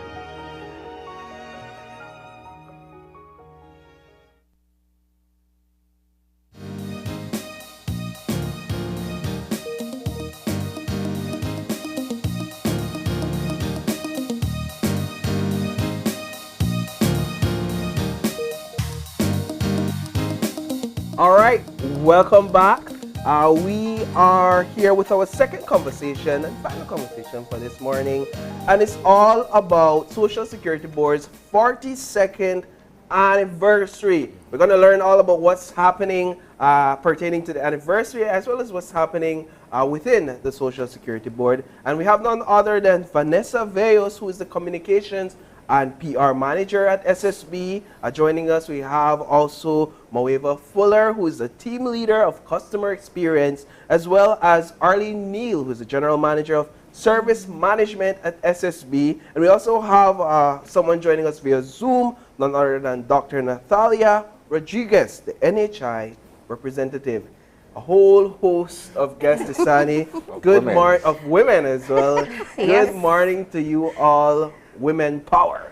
Good morning. How are we doing on this Monday morning? We're doing good. All right. We're doing good. So y'all are here to talk about SSB's 42nd anniversary. Let's talk a bit about what's happening in terms of how we're celebrating and recognizing this milestone. Okay. Thank you so much for the opportunity to be here and to talk about some of those important things on the SSB calendar. As you mentioned, this year is the 42nd anniversary of the Social Security Board. It's huge. Right? So it was actually formed in 1981 on June 1st. So 42 years of the Social Security Board. We will be celebrating this year on June 2nd. That's next week, Friday. Right? We're going to have an open day and a wellness expo. So we're going to have at all of our branch locations, which we have locations in Belize City, in Orange Walk, Corozal, also in Santa Elena, Dangriga, Independence, PG, and San Pedro. Wow. So we have quite a lot of locations, and all those locations will be celebrating with an open day and wellness expo. So what do we want to accomplish for our open day? Well, we're going to have biometric enrollment, which is a part of SSB's strategy to better validate and secure your user account information. You know, so with biometrics, you know that you can do iris recognition, face recognition, even I think your vein pattern recognition and stuff like that. But we're doing fingerprint recognition. And so recently I had to get a new Social Security card. Yeah. And as part of that process, I had to do the biometric enrollment. And it wasn't really hard. It was very short, right? I felt a little bit nervous because I'm always thinking, well, what does this really mean? But you know, if you travel and you go to the Miami airport, what do they require? I mean, this is something that is more and more accepted and global. So we're going to be doing that. It's very important. The second thing we're going to be doing is the My Social Security portal sign up. As you know, SSB has been working on a portal where they will be offering the majority of their services online. So we're getting more technology oriented, if you will. And so it's important for everyone to have their own portal account, right? Because if you want to have access to the basic services of SSB, you will have to have a portal account. So most people might not know about it yet, and so that's one of the things that we want to accomplish on that day, as well as we're going to be doing a customer service survey. It's very important for us as SSB to know the pulse of the customer base that we're dealing with. And we refer to that as mostly insured persons, right? And of course you have the employers and the self-employed and so forth. So it's very important for us to figure out, well, we have an idea, you know, because we listen to what we hear on the media, and of course we see sometimes some Facebook posts and stuff like that. But we want to be able to gather all of that data, and then based off of that we're going to look at it, analyze, and see where we can improve, because you're not just going to do a survey and not do anything with it. You know, we're proactive. We want to be better and do better, right? So that's important, and I'm encouraging the public to come on out on that Friday and participate in those activities that we have on the schedule for that day. And in addition to that, as part of the anniversary activities, we also engaged with stakeholders, right? To do the Wellness Expo, whereby you can come and get free medical testing to check your blood sugar, your blood pressure, as well as get some tips on proper eye health, and also good strategies for emotional wellness. A lot of people don't talk about emotional wellness, but it's a very important part, because I can make sure physically that I'm okay, but if mentally and emotionally I'm a little bit depressed or something's bothering me, something happened at home, something at work, it's going to affect how I treat people. I have to say though that since I've come to SSB, I have been pleasantly, happily, you know, surprised at how people are so polite. They are so, I love it. You mean individuals who come for service, who seek your service? No, I'm talking about the people who work at SSB. Okay, in the workplace. Yes, it is beautiful. Yeah. You know? Wonderful. So when you are able to get up in the morning and you come to work and you can say good morning to the person, some people take that for granted. Yeah. But it's not to be taken for granted. It really brightens your day. Like, for example, I was coming down the stairs one day and a lady passed by. You know, they have many different departments and people who work there, and I haven't met everyone. And this person passed by at the foot of the stairs. And so I'm just coming down the stairs. You know, she stepped back, went back to the foot of the stairs to tell me good morning. Yeah. I was like, wow, that's, you know, what is that saying? Her heart is in a good place, you know? She's doing good. Which then impacts the type of service or the quality of service that customers receive, that Belizeans receive when they go to SSB. And that brings me into speaking to Moeva Fuller, the team leader for customer experience. Let's talk a bit about the significance of this 42nd anniversary to you and your team, and how have you seen customer experience develop and become better over the years? Well, our anniversary is very significant because in addition to us talking about wellness, doing those health checkups, we're also going to be available for information purposes. You know, we have our booths there where persons can come and learn all about our core functions, which include registration, contributions, benefits, and most importantly, investments, the investments function as well, because we need to be able to show you all how we're keeping the fund sustainable, and how we're growing it, and how we're thriving as an organization for us to have been in existence for 42 years, and hopefully another, not hopefully, definitely another 42, you know, and many more to come, because that's our responsibility as the custodians of the fund. But in terms of our service, we are doing extremely well. We are always looking for ways to improve the quality of our services, and that is why we've launched the My Social Security platform, which really gives our customers access to their social security information, as we say, right at their fingertips. Because you log in, you have access to your social security number, you can submit your sickness benefit online, and one of the upcoming features will be that you'll be able to see your contributions in the future, yes, so that you can, it's keep right track. There, exactly, you can keep track, you know, you can manage your own weekly deduction, so you then know what your total looks like, what you can see if your employees in fact paying. You know, so we can do all of that. But in addition to our frontline services, we also have digital customer service. We have a customer care center, and that was birthed, I'd say, about 2 years ago. And it came with the foresight to improve the quality of our services, because we're getting into more modern times. Persons no longer want to come, join a line, take a ticket, visit the office. So if we can provide you with that service online, we do that. So we have a WhatsApp number, we have a Facebook Messenger account. We also have email at info@socialsecurity.org.pz. We have live chat on our website, and we most recently ventured into TikTok and on Instagram. Oh, really? So we're tapping into that younger generation. I'm telling you. We're putting all our efforts out there so that our customers can know that the information is there, and there are multiple ways in which you can reach us and solicit that very important social security information. Do you find that perhaps that helps to reshape, in some instances, public perception of SSB? Definitely. The fact that you've made yourselves accessible to customers for them to deal with you directly and be able to perhaps address and allay some concerns that they have. Definitely, definitely. We receive a number of queries, even some complaints on a monthly basis. I'd say anywhere between 3,000 to 3,500 on all of our platforms combined. And we see the need from the Belizean public, and they're so appreciative that we have these channels available. So we definitely see that how it helps to improve our image. Whenever we get a kind message saying, oh, this was so great, thank you so much for the excellent experience. Is there anything else I can do for you today? Our agents are on the ground. They are very helpful. And we are open from 8 a.m. to 5 p.m. daily.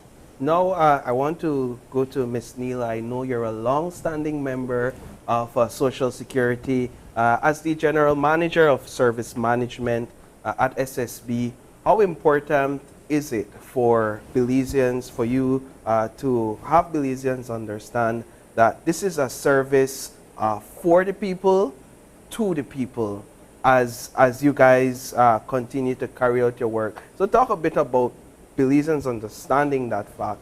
This is, in a sense, our money being placed into this fund that you all manage. And then a bit about your experience over the years. You want to tell us how long you've been there? Good morning. And as my team said, we're very proud to be here today.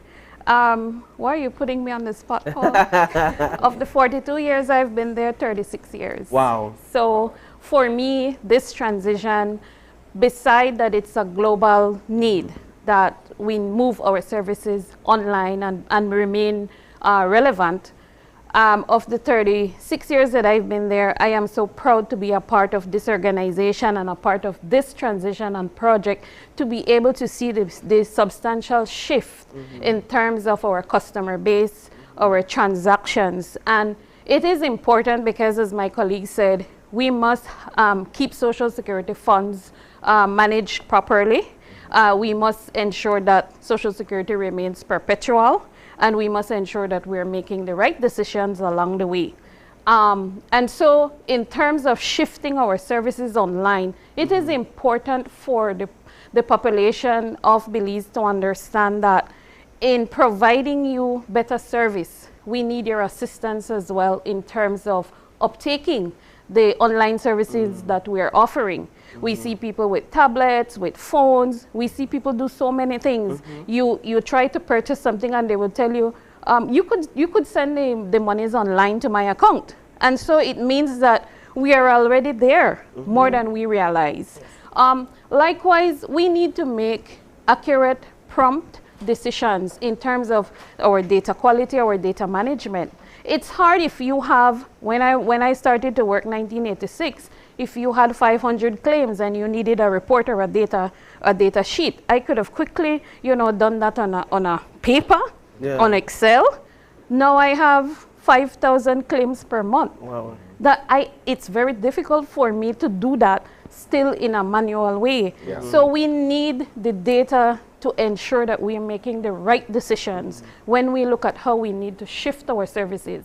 More of us spoke about 3,000 plus hits per month. Per month? Yeah, it's not complaints. Yeah. It's a mix of all the different feedback that we receive. And so we've launched the portal, the My Social Security portal. Over a year now, we've made some enhancements to it, and we continue to make enhancements given the experience and ensuring that we're improving in service, in performance, because we also have to, we can't continue to employ staff and you have to manage your costs. And in managing your costs, you improve the way that you provide that service. And so while we have portal sign up happening over a year, we've had over 40,000 records portal accounts created as already. Next week, not next week, we're in a new week. This Wednesday, the 31st, we will have a webinar for employers and self-employed persons. We have an in-house portal right now that maybe about 50% of our employers are paying on that portal. But we need the remaining 50%, we need our self-employed persons to also come on board. I need to be able to forecast. The organization need to know what's happening out there. Where are people working that we're not collecting for? Because we have a responsibility as well to ensure that we track those employment. We need to build a fund. You have a responsibility as well to ensure that when you work, that your employer is paying for you. It helps you for coverage for your benefits, and it builds your contribution base for your eligibility and entitlement for benefits in the future. So this Wednesday, we're having a webinar from 9 to 11 for our employers and self-employed persons to engage them. It's now their turn to create that portal account. You create one portal account as an individual, and you can access it for the different layers of services that you desire. So we have insured persons. You go in, you're able to do your registration transactions right now. Pretty soon you'll be able to see your contributions. We're working very hard to get that out there very, very soon. Employers then will be able to log on, create a portal account, and also access their employer information. They will submit statements online. It is a requirement because I spoke about the data management and all of that. We want to see the information right away. You will want to see your contributions posted right away, right? So it's a hand in hand. We also have our self-employed persons, and we encourage people who are small business owners to sign up. They benefit from engaging with Social Security.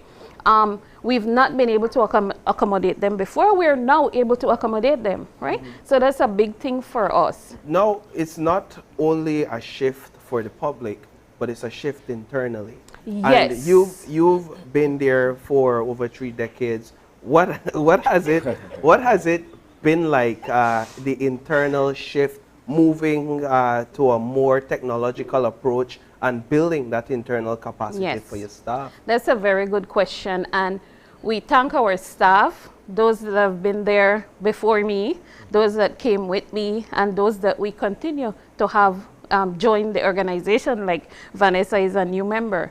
We need to be able to manage that shift and the change in the way that we provide service to the wider public.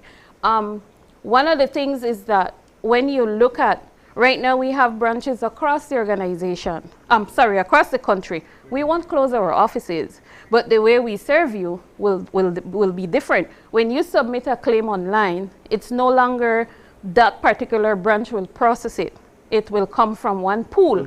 And it means that you have a processing team that's geared towards that service, and you just pull the next ticket and you continue to provide that processing and servicing. So it means that instead of my claim being routed at the different locations, it doesn't matter where you work, where your employer pays, or where you live.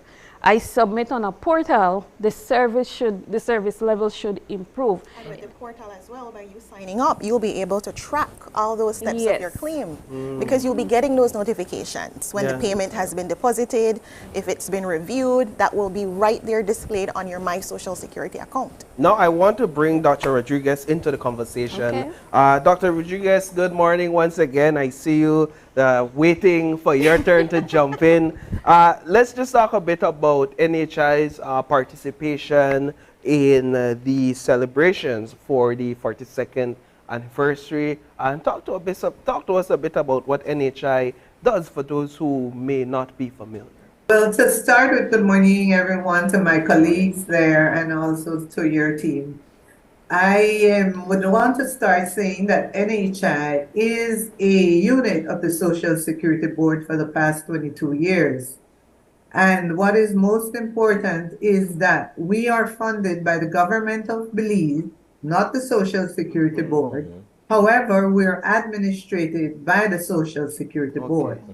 So that's very important for people to understand, because sometimes they believe we are part of the Ministry of Health, which we're not.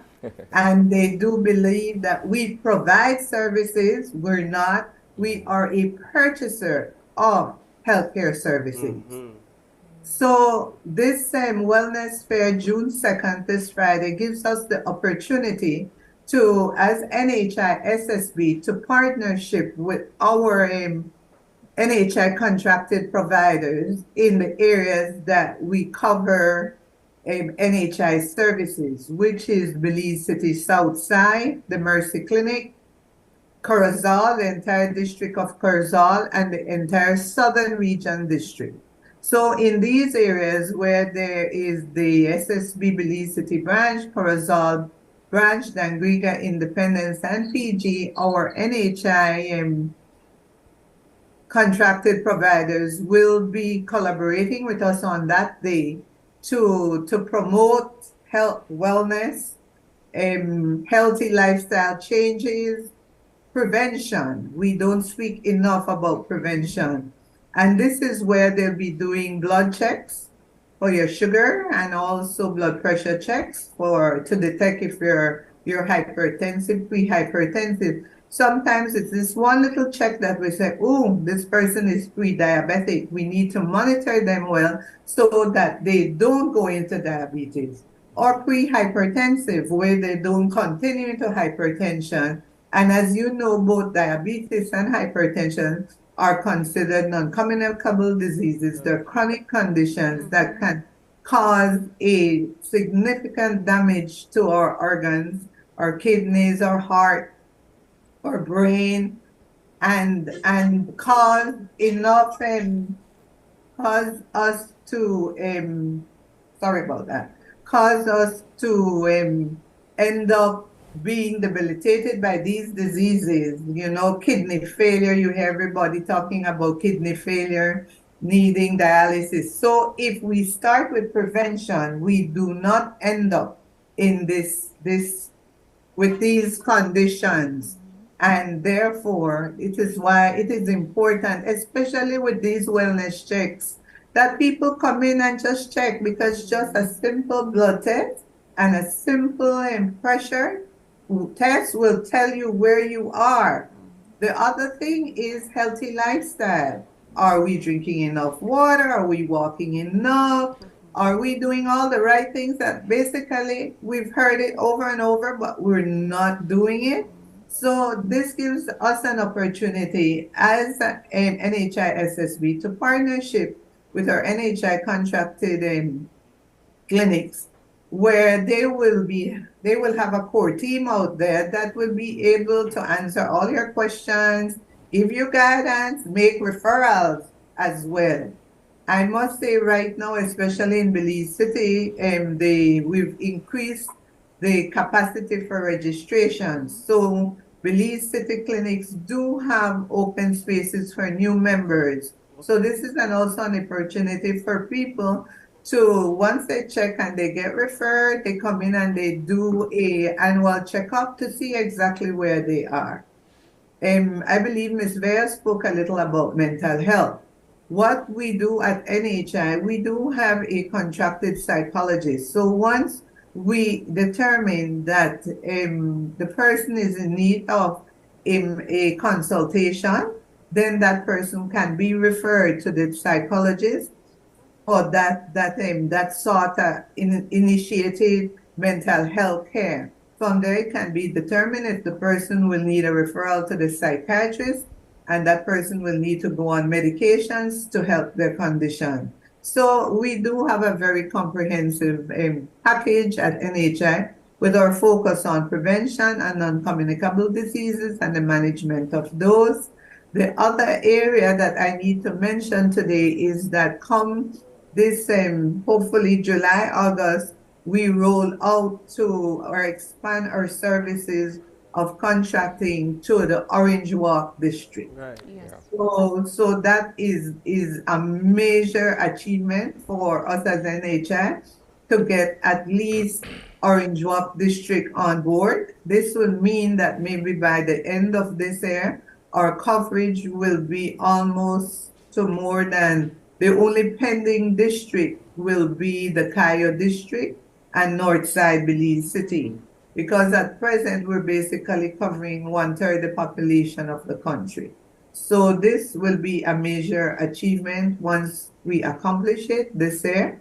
And there is the political will to do it. And for us, that is the most important, the sustainability, where I heard Minister just a little while ago said that, the Bolido, those monies coming from the Bolido can now be invested in health. Yeah. Which will contribute to the sustainability of this program as well.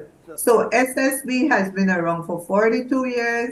SSB will be here for a lifetime, my lifetime. I pray the lifetime of my children, my grandchildren, and as well as NHI, to get NHI to a level that it is sustainable, so it will be around for all Belizeans countrywide for centuries. Perfect. Now, there's one more topic I know we want to talk about as our time expires. FUI time, FUI Social Security, FUI Bolido.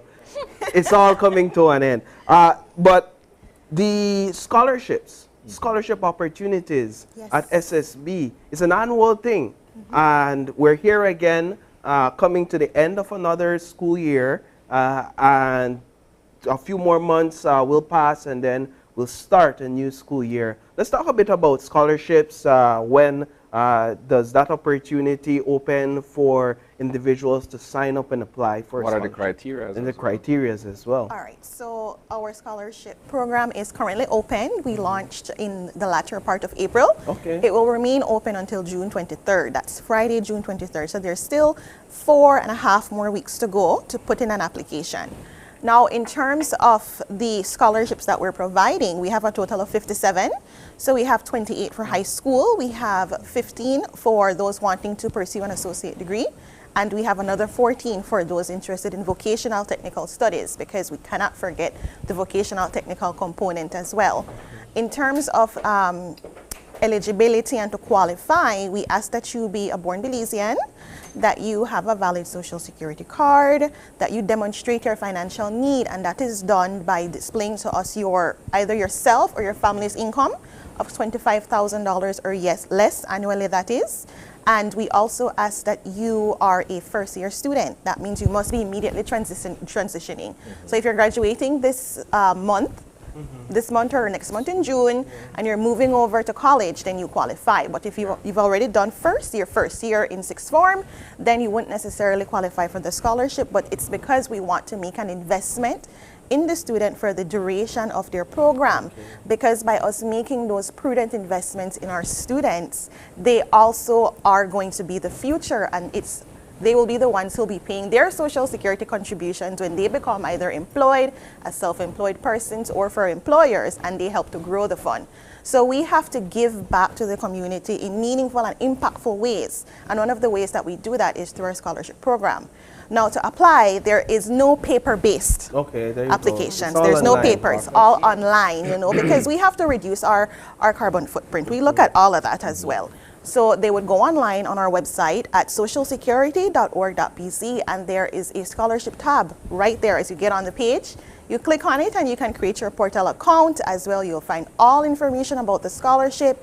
You'll even find links to a YouTube video that has a tutorial that basically shows you how to get it done.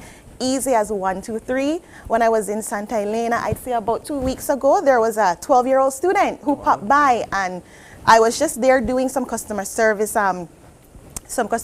checks, and he was there to ask questions about applying for the scholarship. And he took out his phone and he was right there saying, okay, like this, miss? And we went right there applying for the scholarship online. So it really is easy because he was 12 years old acting on his own. So we encourage everyone to apply for the scholarship. And if you do need any support, if you don't find the guidance on the YouTube tutorial or on the website, remember the Customer Care Center is there to offer that support. So we have WhatsApp once again, Facebook Messenger, live chat, and email. My only question here in respect of the scholarship, why has it been traditional that there is a primary focus on financial need versus perhaps academic performance or other factors that there may be in terms of a candidate being eligible for scholarship? Because students who have more need are the ones that would fall by the wayside had they not received a scholarship. If I come from a family that is not necessarily affluent, but my mother and my father both have jobs, economically speaking, there would be an opportunity for them to still find a way for me to go to school. They'd be suffering from what I call middle class problems. You know, we have mortgage, we have mortgage, we have car loans, we have bank loans, and we have all this, as opposed to a student who maybe the child of the person that sells delicious fruits by the roadside. That child wouldn't have a bright future had it not been for a scholarship opportunity. And that child has been doing well. You know, they've been going to school despite their limitations, passing, outstanding. Why would we limit that child from having an opportunity to do better in life and to join the workforce or to become self-employed and then in turn contribute to the Social Security Fund? Perfect. We have to think about it like that. I always say what we're working right now, we're contributing, but we're taking care of our parents. Yeah. So the kids coming up, the children that we're going to be investing in through scholarships, they're going to be taking care of you and I when we get to retirement age. Perfect. Right? All right, well, ladies, that does it for our time this morning. It just quickly went by, just like that. But I think we had a very in-depth conversation, insightful conversation on a lot of these topics. So next week, Friday, open day. It's this week. Friday. Yes, it's It's this Friday. this week Friday. This All right. Friday. So it's this Friday, 42nd anniversary open day and wellness fair at all the various branches across the country. Perfect. All right. Prizes too. And you know, giveaways. Yes, A lot of can't prizes forget that. and giveaways. We like giveaways Of and we like free things. we love free things. Yes. We love free things.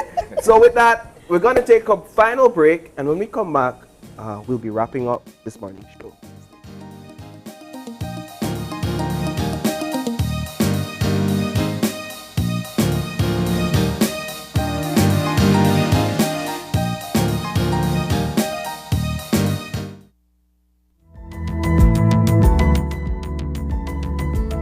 Smart introduces Real Unlimited Postpaid Plans, providing customers with unlimited talk, unlimited text, and unlimited data. Now that's a real great deal.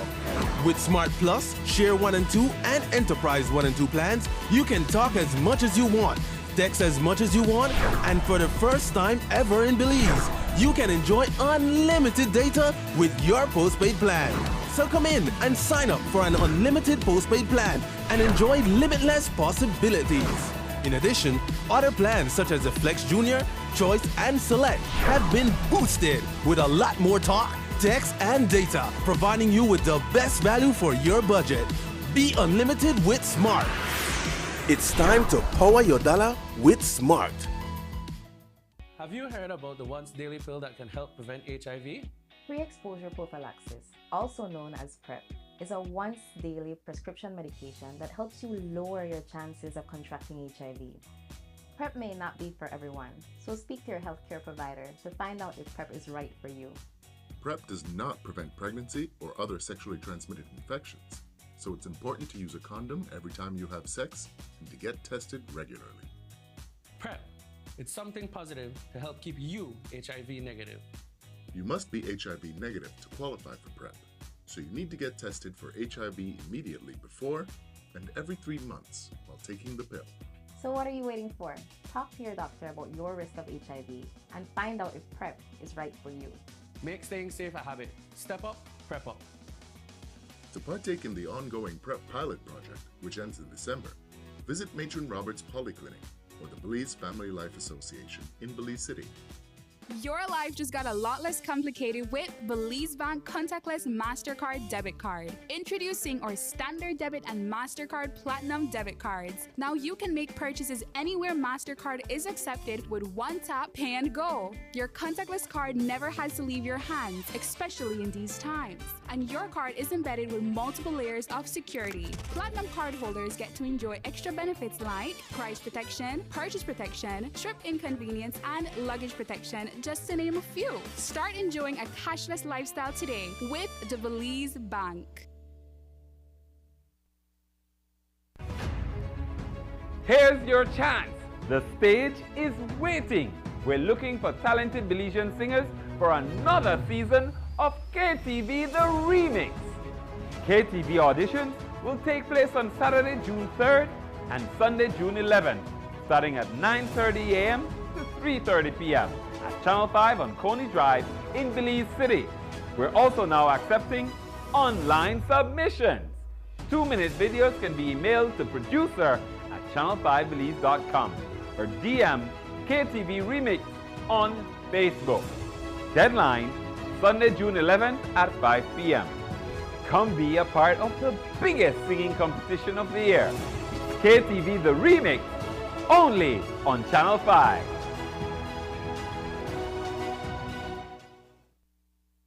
Are you looking for low-cost television advertising?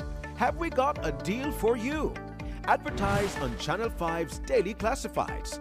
Channel 5's Daily Classifieds is one of the most effective methods for introducing yourself and your business to the community.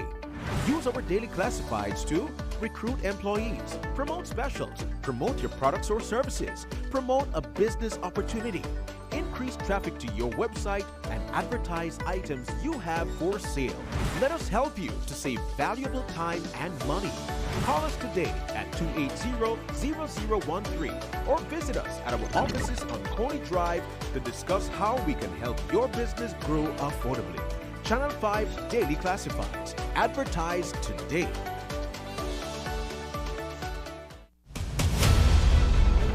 Doing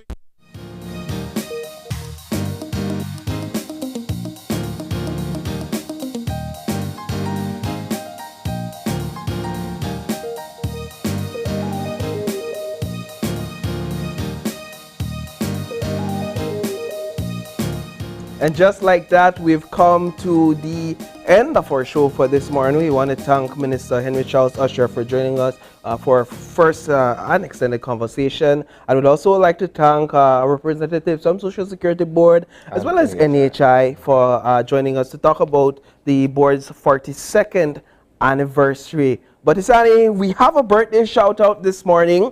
And we want to say happy birthday to our good friend and brother Glenn Banja Tillett from Banja Tillett. So Mr. Glenn Banja Tillett, from your family and friends and from all of us here at Open Your Eyes and Channel 5, we'd like to wish you a happy birthday. Have a great one, brother, and do enjoy, embrace all the love and the joy of having and celebrating another birthday.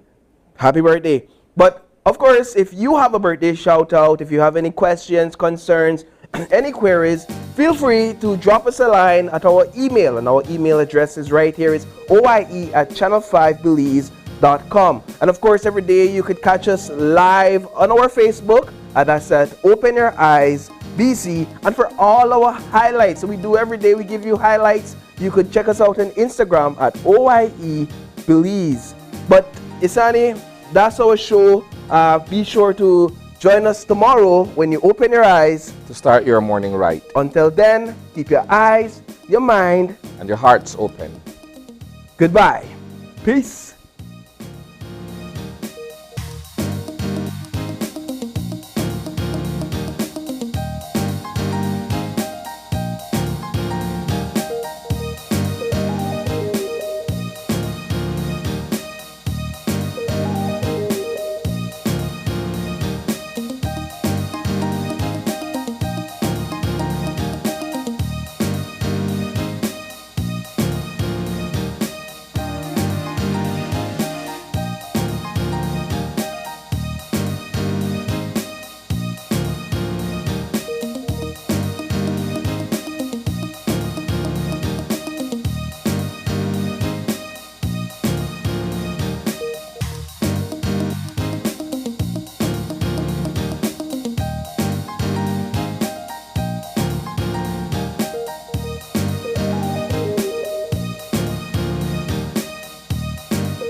Open Your Eyes was brought to you by the Belize Bank. Our country, your bank.